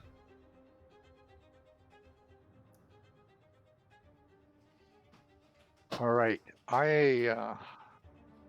me get this out of the way here. All right. Oh, the bad guy went down? Oh. All right. I hope he's not dead, but we'll see. In that He case, has a hole through him. he has a hole through. Oh my God, he's bleeding. Look at that. All right. I'm going to pop up and I'm going to, I'm going to have to move my hunter's mark because my guy's down. So I'm going to put my hunter's mark on this person here. Okay. And actually, this one's taking damage, right? Oh yeah. All right. So I want to put my hunter's mark on this person. And I'm going to shoot her Okay. with my rifle. She has no cover. Ooh. Wow. Yeah, Ulrich, Plus that. my hunter's mark. I'm hoping that would do her in. Oh yeah, that is certainly more than enough. She does go down. Okay, so I would like to reiterate the fact that if you would like to take someone alive, it would need to be a melee attack. Yeah, kind of hard to go non-lethal with guns. Right, non-lethal bullets. I mean, they are a thing, but I don't think you all packed any less than lethal ammunition here. I mean, at this point, do we really want to take somebody in alive, or? No witnesses. No witness.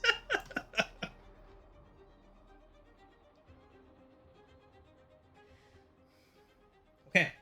Maybe this guy uploaded himself, and we can hack it to wherever he uploaded himself. And, Oh my god. Talking and altered carbon. interrogate him afterwards. Sounds like a Just a Soren thing. thought. That does.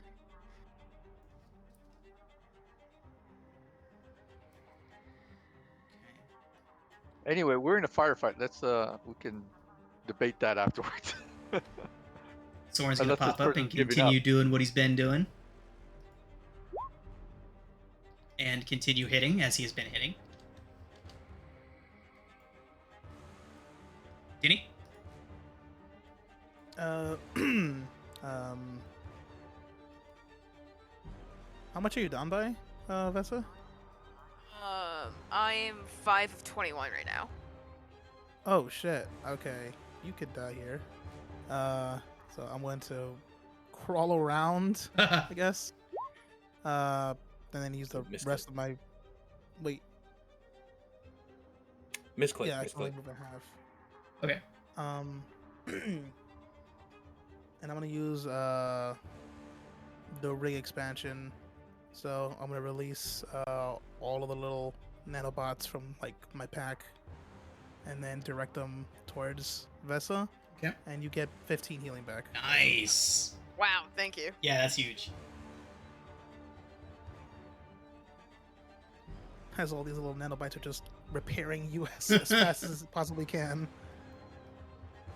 And then that's it. So Okay. I'll just stick behind this wall. The remaining corporate agent, seeing the dire situation she is in, is first going to take 2 shots, one at Ulrich, one at Clint. Both of you are behind 3/4 cover. Ulrich, that is a miss with only an 11, and Clint, that is a miss with a 13. So she's going to take those 2 shots, and then she is going to start to run into the passenger car. Vesa. Alright. I want to get up from prone, which I'm assuming is Half your movement. 15? Yeah, half movement. So it's 15. I'm gonna dash, I think. So I have 45 more movement. So that would be 30. I barely see her right there, so I'm gonna try and take another. I'm gonna try and, you know what? Yeah, I'm gonna do the frost shot and the heavy pistol. 17 17 hits. plus a D8, so 16 damage. 16. You know what? I'm gonna weapon surge on top of that. Let's do the radiant flare. I'm gonna layer on damage. DC 12 for a not be blinded. Okay. So it's gonna be 24 total.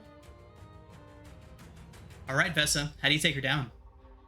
Oh my god. I'm just gonna get up, sprint at her, and then just aim the shot, I guess, at her head, and then, you know, just pop it like a good old pimple. So as she's running, you can see her running towards the opposite end of this passenger car, obviously trying to get to something. But as she's running, she takes that blast in the back of her head, and pop it goes. And down she goes. We are going to go ahead and drop out of initiative. I didn't mean to do that.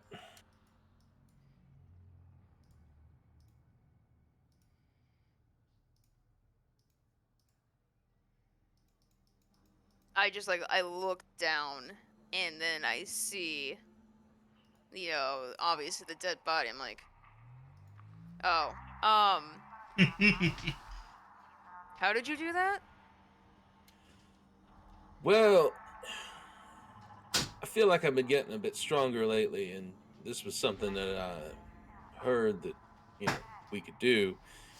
This was like a test. I didn't think it would, you know, cut a hole through 'em. Basically, Cyclops opening his eyes for the first time. Right. Figured he was a little tougher than that. These, you know, mysterious leader types usually are. You know, I'm glad I can, you know, surge some weapons attacks out, because I didn't think I was gonna hit her and pop that person's head off.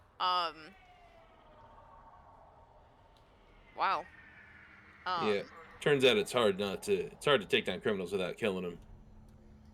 Oh, this guy's face is covered, right? Yes. Okay. Can we uncover the face, or is it just like, is he a robot? Denny, as you reach down and go to pull the mask off, you tug, and it is surgically adhered to his face. Oh, Jesus.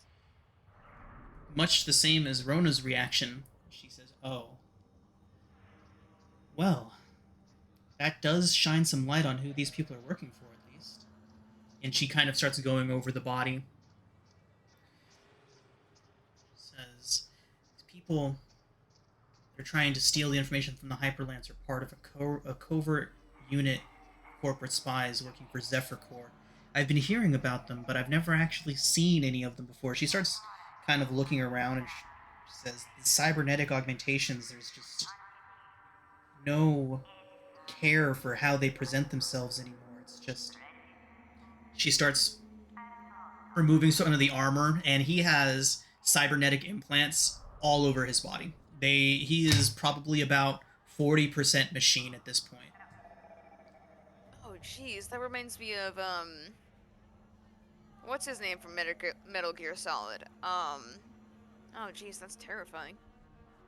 So, in his last moments of life, as the heat escapes his body, can my infrasight, get an impression of what his body looks like underneath? Possibly. Yeah, I mean, you'd be able to see that.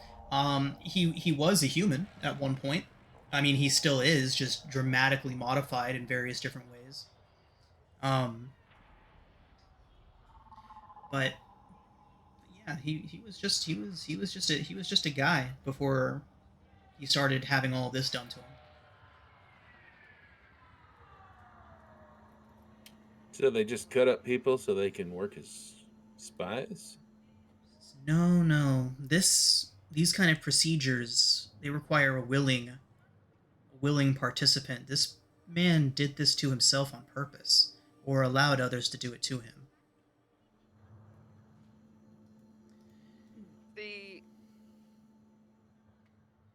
That's fucked up.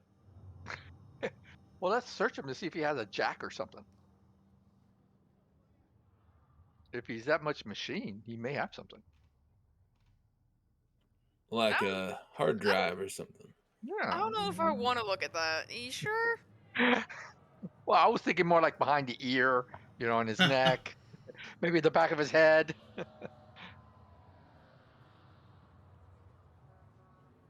Okay. Let's search him. He may. Who knows? He may have some grenades I can use. From working with prosthetics and this kind of, like situation here, is this the kind of tech that would have that would have that, Make a lore check, Denny. You've been rolling like crazy tonight. Okay. Mm-hmm. So, Denny, with a 24, as you're going through everything, your background in cybernetics and cybernetic augmentations, cybernetic prosthetics, and things such as that, you start to remember some boogeyman tales that you heard back in your schooling days. And the implants and the way that they're grafted, the way that they're kind of put on without any mind for how unhuman it makes this person appear. There's an organization that does this, and it's almost a religion.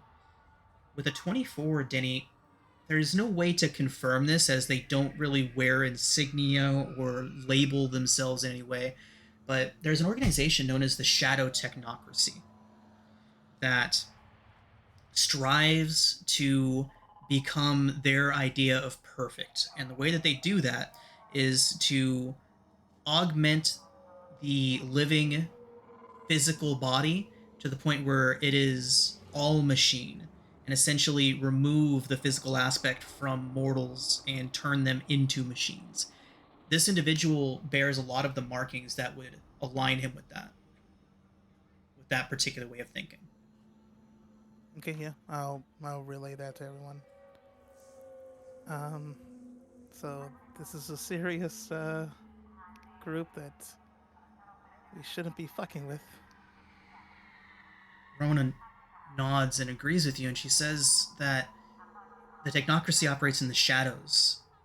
If they're trying to get a hold of what's on the Hyperlance, then it's far bigger than even I thought. She kind of looks around and says, if only we could have asked one of them. Yeah, well, there's always more criminals. So where's this AI you were after? She says it's on the Hyperlance, on board the ship. It's encrypted into the ship's AI computer. Shouldn't take more than a couple minutes for someone skilled with that sort of technology to extract it from the ship. The hard part is going to be gaining access to it without alerting anyone to our presence. She says, but now that these ones are out of the way, we seem to have a little bit more time to do it. Why don't we head back to one of my penthouses? You all can rest, recuperate, and we'll figure out a plan to get you all aboard the Hyperlance. Do we want to search this area before we go? We may find something. Do we want to clean up? I think we should clean up, honestly, in case, We'll definitely move the bodies in here. Well, Okay. yeah. If I open this large red crate right next to me, what's inside? Inside of that one, it appears to be service industry uniforms. Sweet. That Is there come in room in handy. here? Can I chuck a few out? Yeah, yeah, you can. There. Sure. This'll work.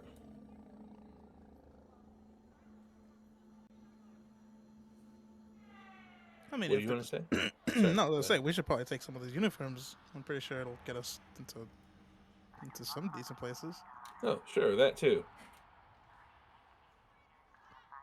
And Clint's not super strong, but he'll try to start lifting the cyborg into the crate.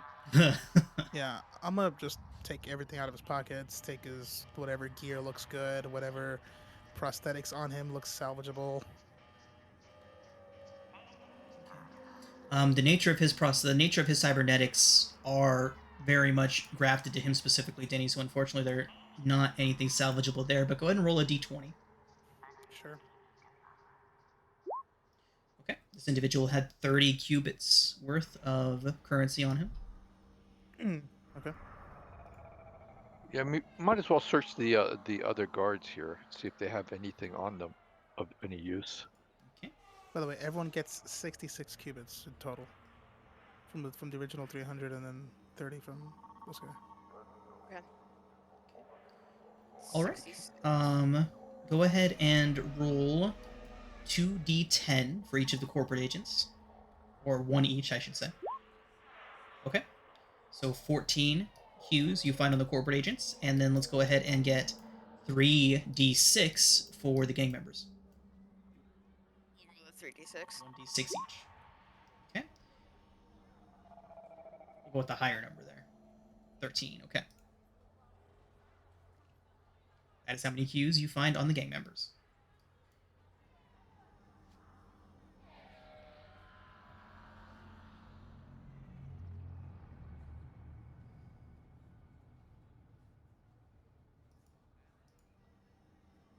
All right, and I imagine we finish.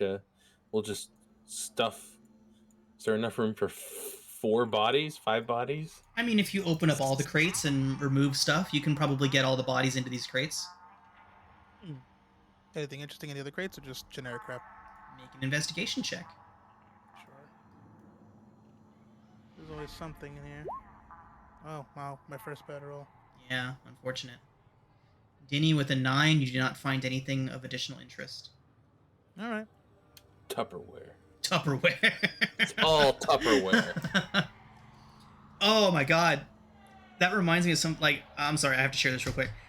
I was at Walgreens earlier, and there was this little I forget what they're called, but like a little innocent looking car. It had Mom's Tupperware across the back of it, and it was in pink lettering. There was one of those little pink paw prints on the back of it, and the man that got out of that car, like bald head, fully tattooed, looked like he spends his whole life at the gym, just gets out and starts walking away from that car. I'm like, oh my god. Like, Where's mom? it was like, what the fuck? It was so funny. I had to. I was sitting there in my car, being like, oh my god, I cannot just like start burst out laughing right now. I don't want to die today. Oh my god. Sorry, go ahead. one of You're the good. one of the bins is in fact full of Tupperware. What was the name of the uniform? The The box that you found is I said service industry uniforms. So we'll say that it's station specific. So we'll say just like station janitors, people that work at the basically the staff that works at the dock and at the maglifts. I'm struggling for the exact term right now, but station employees. I just put Pelsaris maintenance uniform. Perfect. And I'll take one.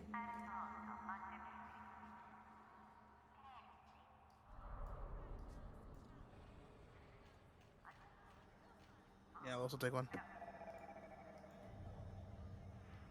I am not taking one.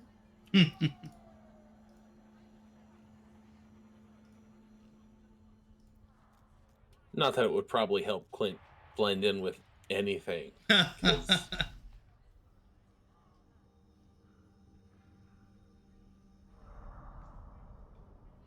you like the idea. Okay, so we'll get all 6 bodies put away. Okay.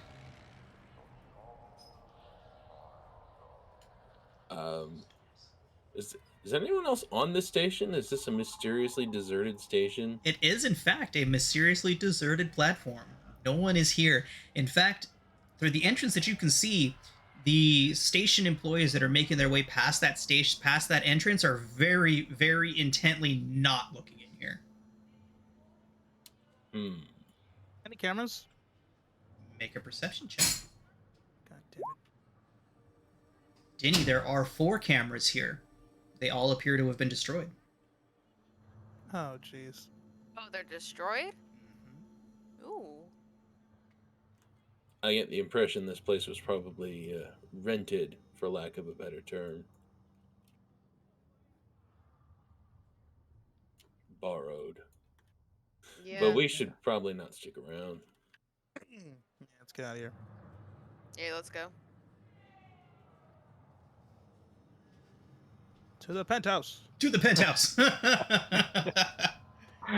Given however long it took us to move the bodies, is the train probably getting ready to leave about the time? Yep, I was just about to say that. As you are all stepping off the train, you can hear the telltale thrum of the magnetics beginning to engage. The train lifts almost imperceptibly off of the track that it's on as that thin layer of air between it begins, and as you all step off, that sound begins to intensify and the train slowly begins to pull away.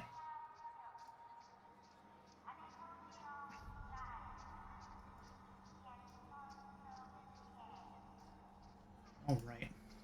So, Rona leads you back to one of her safe houses. A rather luxuriant spot, a couple blocks away from the Eclipse nightclub. You can see she's keeping a close eye, looking over her shoulder, trying to see if anyone's following.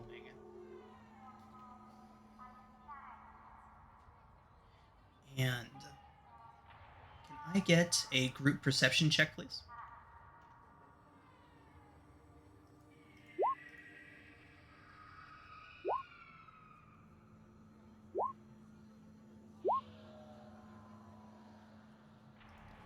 Soren and for Rona.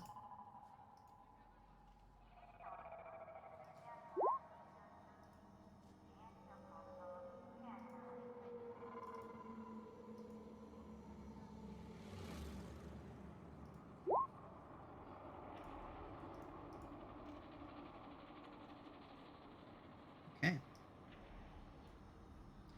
So, with... Okay, that's a decent average. So, you get the impression Rona keeps looking over her shoulder as you're making your way to the penthouse. And Ulrich, you get the distinct impression that you're being watched. And when you look around, you can see an individual wearing what looks like some sort of ventilator mask on his face.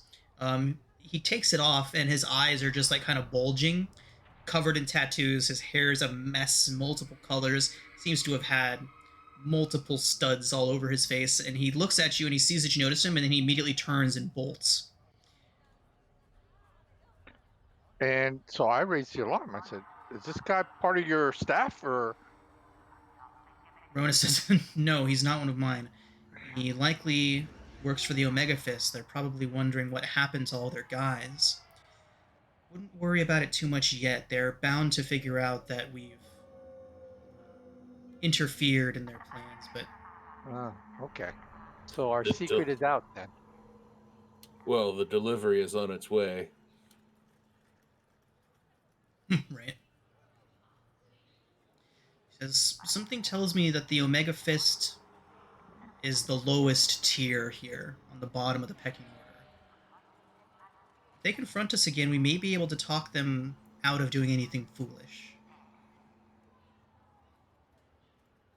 You think they're being hired by these technocracy guys?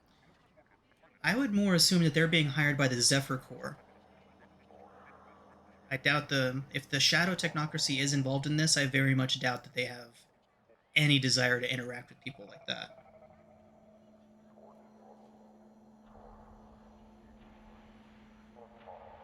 Oh well.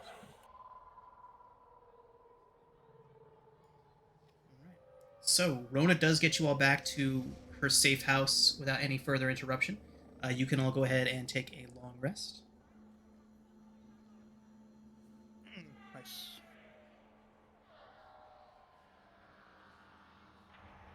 Do we go back to the bar or a different place? Different place.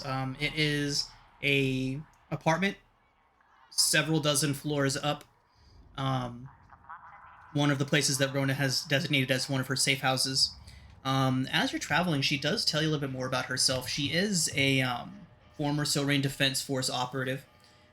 She left that life about 10 years ago after a bit of a falling out with some of the other operatives. She does still do her best to make sure that things go smoothly here at the station. She doesn't like to see people... She doesn't like to see people with the boot on them. So she does her best to make sure that the Megacorps don't put too much pressure on the average folk around here. Just trying to do what little good she can for her small bubble.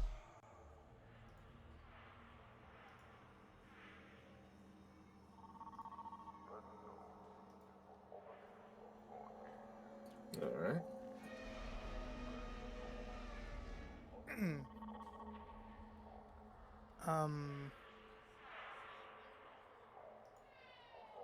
Can I take some time to like figure out how the how the energy staff works? The energy stuff? The energy staff, like the weapon. I'm sorry, can you remind me about that again? It's the thing that does 1d6, and then as a bonus action, I can push someone back or push someone prone. It's one of the martial weapons. Was that something you got on the ship? No, it's a starting item because it's one of Oh. the starting things. Okay, I'm taking a look at it right now. It's called an energy staff? Yeah. Oh, energy staff, okay. Can I just figure It out has how the pushback energy, thing yeah, works? the energy burst weapon property is what we're looking at here. So, Yeah. Can I just figure out how that energy burst property works so I can sort of figure out how to do it without that conditioning? Because I do have a gunsmith tool, so I can probably mess around with it. okay. So, when a successful attack is made with a weapon of this property, bonus action can be used to fire a burst of energy from its tip or edge. Target must succeed on a DC 13 Constitution saving throw or have their movement reduced by 10 feet until the end of their next turn. So, what exactly are you trying to do with that? Oh no, I guess I misread it. I was just saying, can I figure out how to like get that property and probably just manipulate it and put it on something else? Okay, so you want to figure out how to apply. I'm assuming that it has to be applied to a melee weapon of some type. So.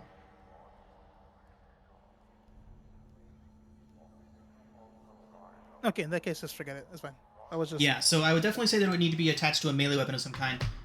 If you ever did want to explore that in the future, I'm totally down. It'll probably be 3 checks, or probably two or 3 checks to figure it out. You could of course pay a weaponsmith to do it and eliminate the need for checks and just spend money on it instead. But yeah, I don't see why applying that modifier to another weapon. I don't see why we wouldn't be able to do that. Okay. All right. Cool.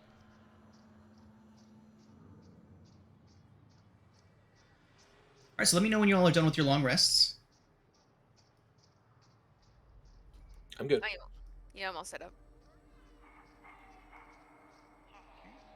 I'm good. All right, and Denny? Yeah, I'm good. Fantastic. Okay, so Rona would let you all know that she chose this particular safe house because on the opposite side, you all have a perfect view of the docking bay where your ship and the Hyperlance is docked. She would recommend taking a look and seeing what you can find out if you all do intend to try and get aboard the ship. Scouting it out from a safe distance seems like a good idea. Let's do that. So is it that we can see the sort of general dock area that our ships are at, or we can literally see our ship and the Hyperlance just in this big? So the building that you all are in is essentially a skyscraper inside of the space station. From the high vantage point, you have a view down onto the docking bay below. So you can see the people moving around, you can see both ships. Okay.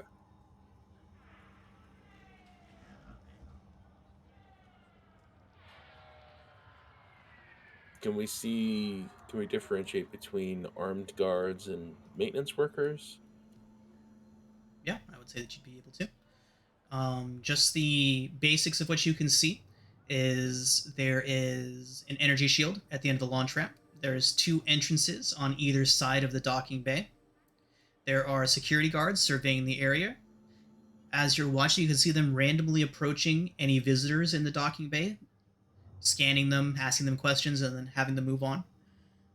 On the starboard side of the Hyperlance, there are several news broadcasters set up on a visitor's platform near a brightly lit holographic signboard that has the name of the ship written across it.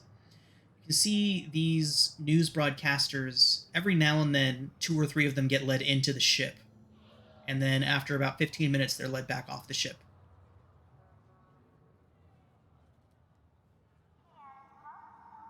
Aside from that, after a few hours of observation, you can see that there are maintenance crews that board the ship, spend about an hour on board it, and then leave.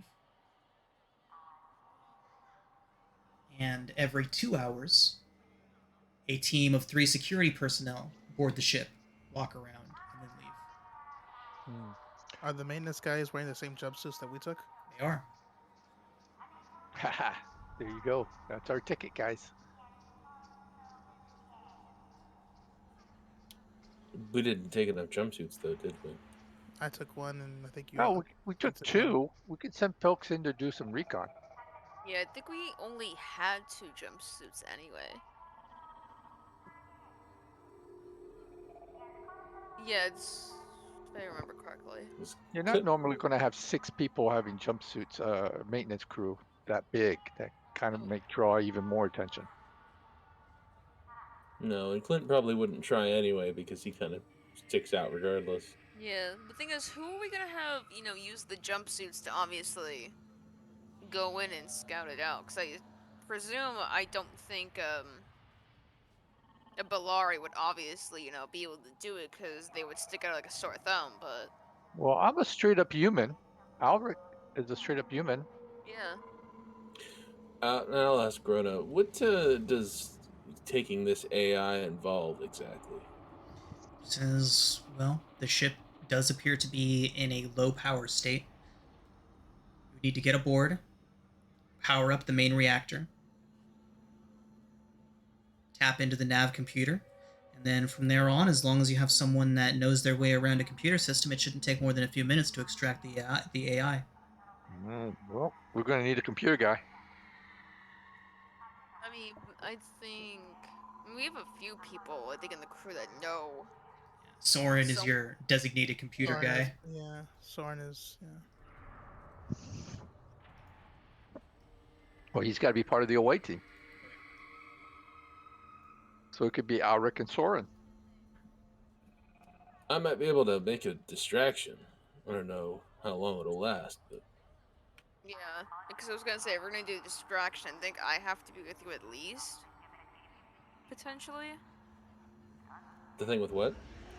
If you're gonna do a distraction, I think I want to stick with you just in case we can, like, plan it out and maybe do a distraction together. Oh yeah, sure. Can you sing? Can I sing? Can Vessa sing? I have a -1 to performance, but I can try. Well, we'll figure something out. Is there any security detail that consists of robot drones or any automatons or constructs? Make an investigation check. Oh, there we go.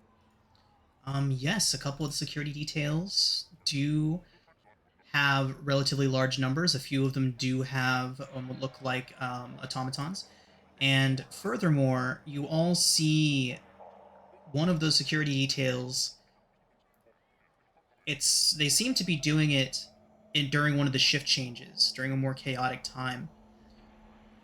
Probably hoping that no one notices, but Dinny, with your 23, you can see several security guards leading a very large Mechroid construct onto the ship. It has station security logos on it. They take that Mechroid onto the ship and then come back off the ship without it. Ooh, what is a Mechroid? I will show you what a Mechroid is. Oh, okay.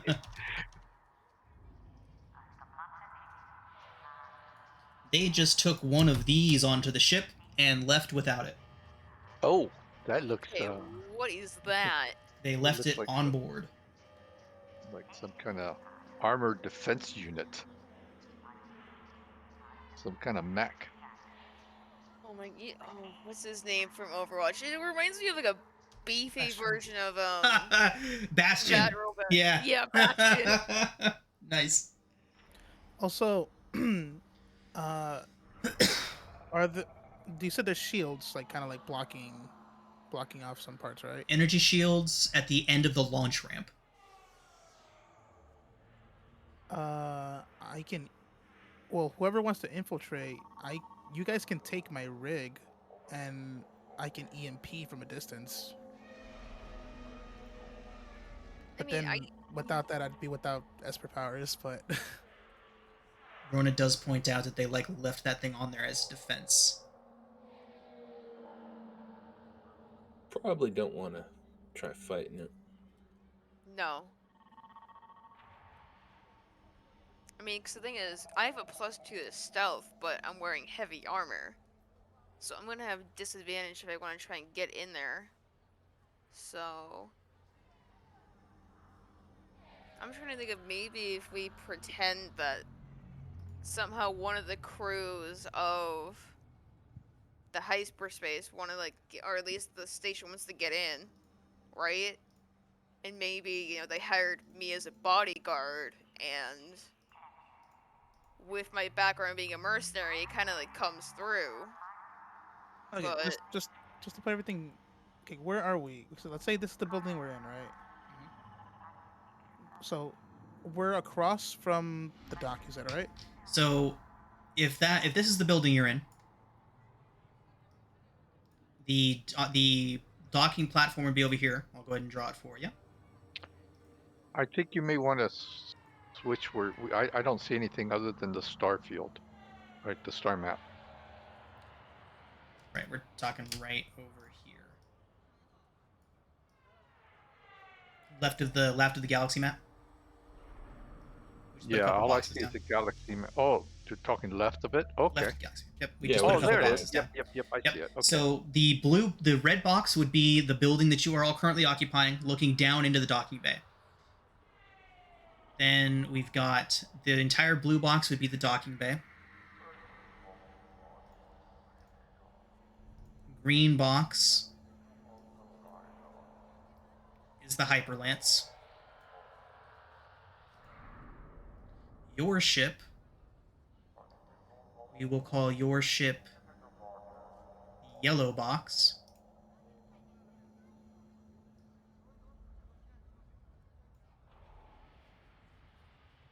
And the western wall is the launch ramp, the energy shield. So I'll go ahead and mark that too. And that's what goes out into space. Correct. Oh, okay. Now that makes more sense for me now. The entrance to the docking platform is on the south. There are two entrances to the docking platform. I'll mark those right now.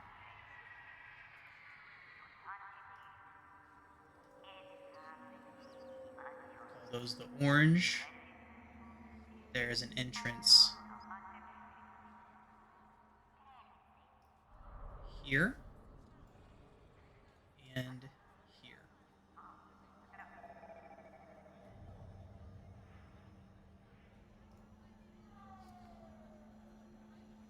Now, through observations, have we seen evidence of anybody except staff going in and out of the... So you've all been observing for long enough that yes, there are others than staff. It appears that people are taking tours on board the ship. Every couple of hours, Tours. Tours. every couple of hours, a pair of reporters and those broadcasters get led on board by a pair of security personnel. It appears journalists, and every now and then a group of just random civilians get allowed onto the ship. Furthermore, you all have been observing for long enough to see that there is a day-night cycle on this station. We'll say between the hours of 10 p.m. and 6 a.m., the docking station is shut down to all foot traffic except for people boarding ships. The Hyperlance is then guarded by 2 station security personnel. That is between the hours of 10 p.m. and 6 a.m. What if we started our own news station? So to speak.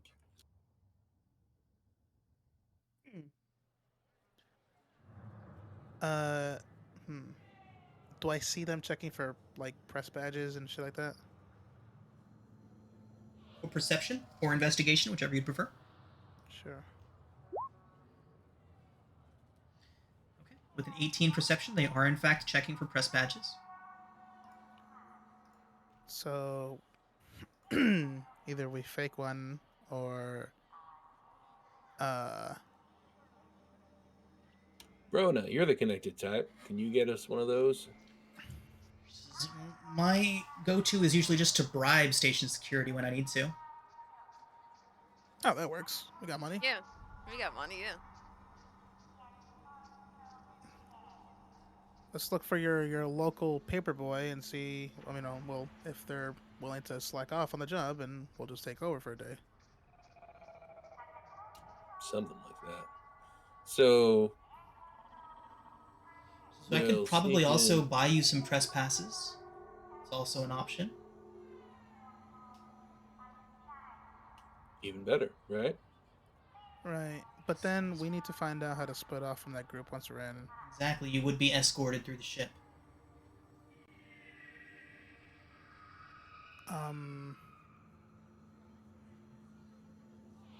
Well, people get distracted.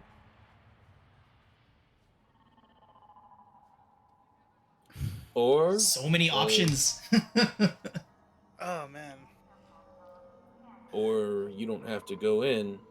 You could go in the maintenance route like we were talking about. So 2 people go in through maintenance, and then maybe me and Vesa can, we can be a news team. I mean,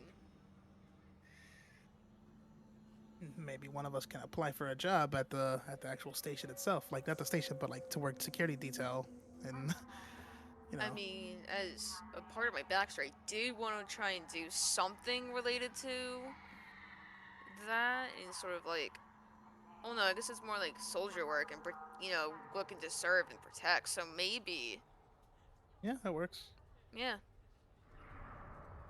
Okay. Actually,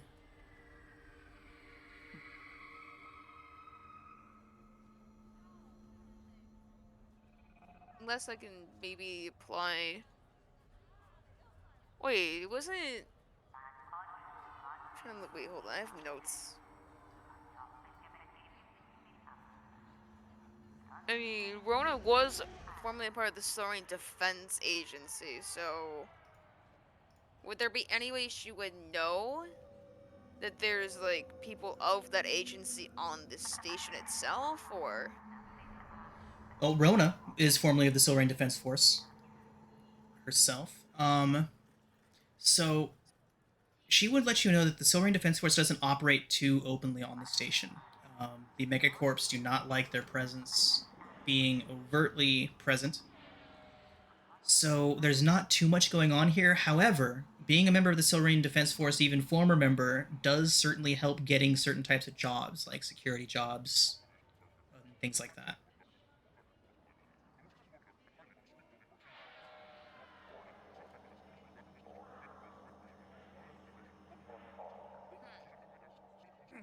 who's doing the tours? Like, who's in charge of all that? One more time?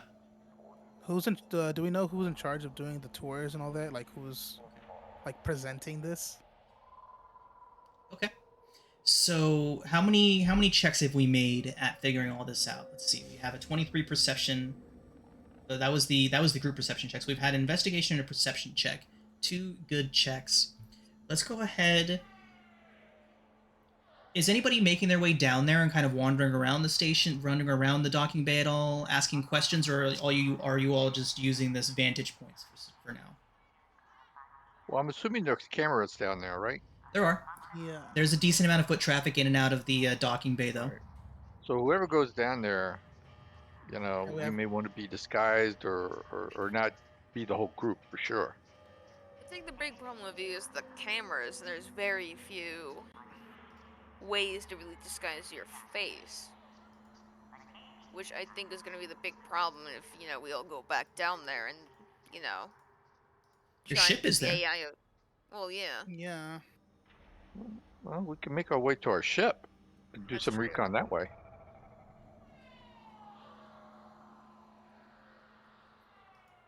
Maybe we can even use those big ass scanners to look inside a bit. You mean from the ship itself, the ship scanners? Yeah. Oh, that might be an idea. This is not a military craft, is it? No, it is not. It is a civilian craft. It's a civilian craft, so they may not have anti-scanning capabilities or detection capabilities. I think it's worth a shot.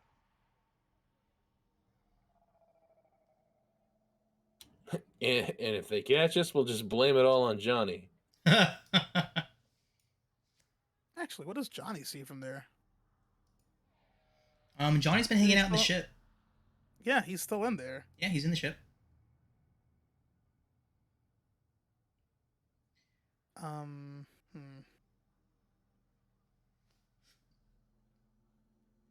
All right, well, let's go to the ship. I'm good with that. Yeah.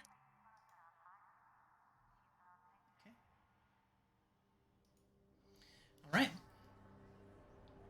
So, as you all get down to the main docking bay, you are scanned as you enter into one of the entrances. You are allowed access without any questions, though, as your ship is docked here as well. No questions asked of you, especially since you're all making your way over to your ship, but there are quite a lot of people here. So you can see reporters, you can see station security randomly walking around and talking to people. What do y'all want to do? We want to get on our ship. We want to be observant as we're walking by. Okay. But I guess we want to board our ship and do the scanning from there. So as you're all keeping your eye out on your way to your ship, go ahead and let's have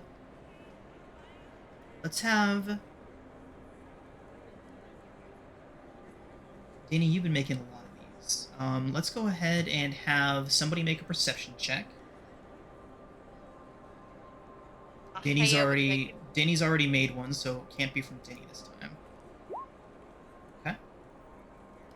So, as you're walking around down here, making your way over to your ship, you can see a couple of the station security guards that have been very clearly present throughout most of this. They seem to be a couple of the ones in charge around here. They're talking to a pair of particularly attractive individuals, very much kind of showing off the ship to them. And Ulrich, with a 16, as you pass, you can hear them offering a tour of the ship to two of them after hours. You get the idea that they like to show wealthy or attractive people around the ship, kind of just like to show off. Oh, like they have access to this great ship. Well, did I pick up a time after hours? What does that mean? With a 16, you did not catch the exact time. You just know that they said after hours, so that would put it sometime between 10 p.m. and 6 a.m. Well, we could just wait in our ship to see when this happens. And maybe try to, God, there's a word for that. Try to sneak in after them or with them? Or is there anybody attractive in our group? It's definitely not me. Well, you all do have quite a bit of cubes, so you definitely fall into the wealthy category right now. Oh, okay. Maybe we just pay. I don't know about handsome, but Clint is an oddity. If I throw some names around, can I use my background of power and entitlement? Oh Yeah. my god. That is. I feel like that would certainly be an option. So Ooh. you do learn that on your way in, and don't forget that Soren also has the celebrity background. Yeah, I was gonna say, Soren is a celebrity on Wait, Attack he was? Mentality. Crap. Well, you could bring some folks. You guys could go and bring, like say one guy from security with you.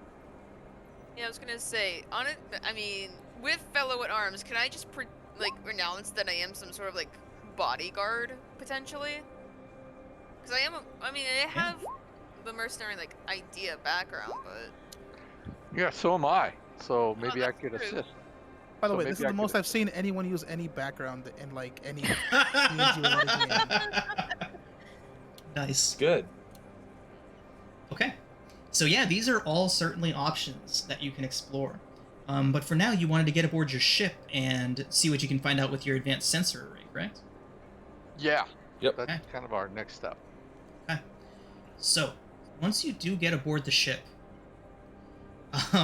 Johnny greets you all. Johnny! Yeah, Johnny gives you all a wave and says, "Welcome back, everyone." And yeah, he would say that he was quite bored while you all were gone, and in his free time took it upon himself to scan that ship multiple times for you. How about that? Oh my Johnny, God. you're the Good man, robot. Johnny. Said he had nothing better to do. Oh man, what do you Says- got for us, Johnny? He was able to figure out a few different things. He was able to figure out the location of a power conduit that feeds the docking bay's electronic sensors. He was also able to recover the credentials of one of the reporters, dropped it, and just found his way out of the ship, and then back onto the ship with it. No way. We got credentials too?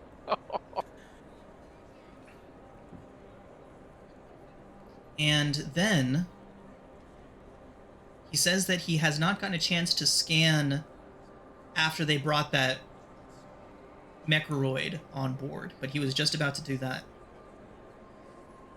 So, could somebody please make either computer... Yeah, we'll need a computer check for this. If no That one is is not proficient, our then yeah, Soren would probably be the one to do that. So I am not proficient.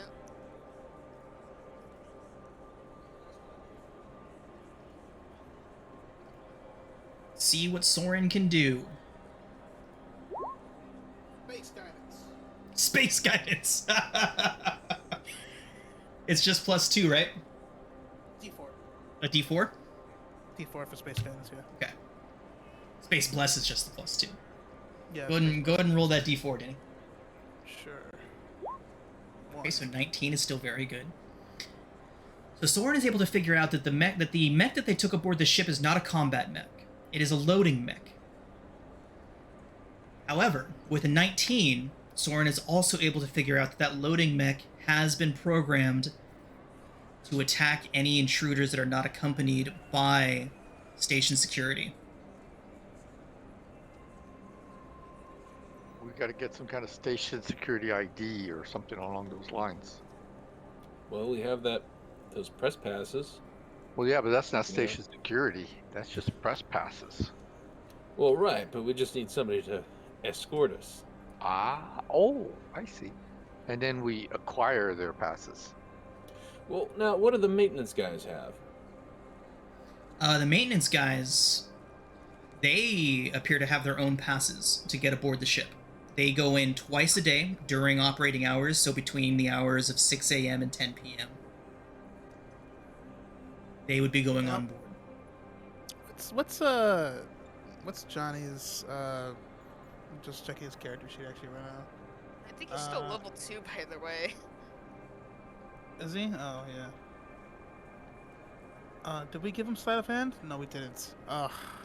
Let's go ahead and start leveling Johnny up. So we're gonna go ahead and call it a session here, everybody.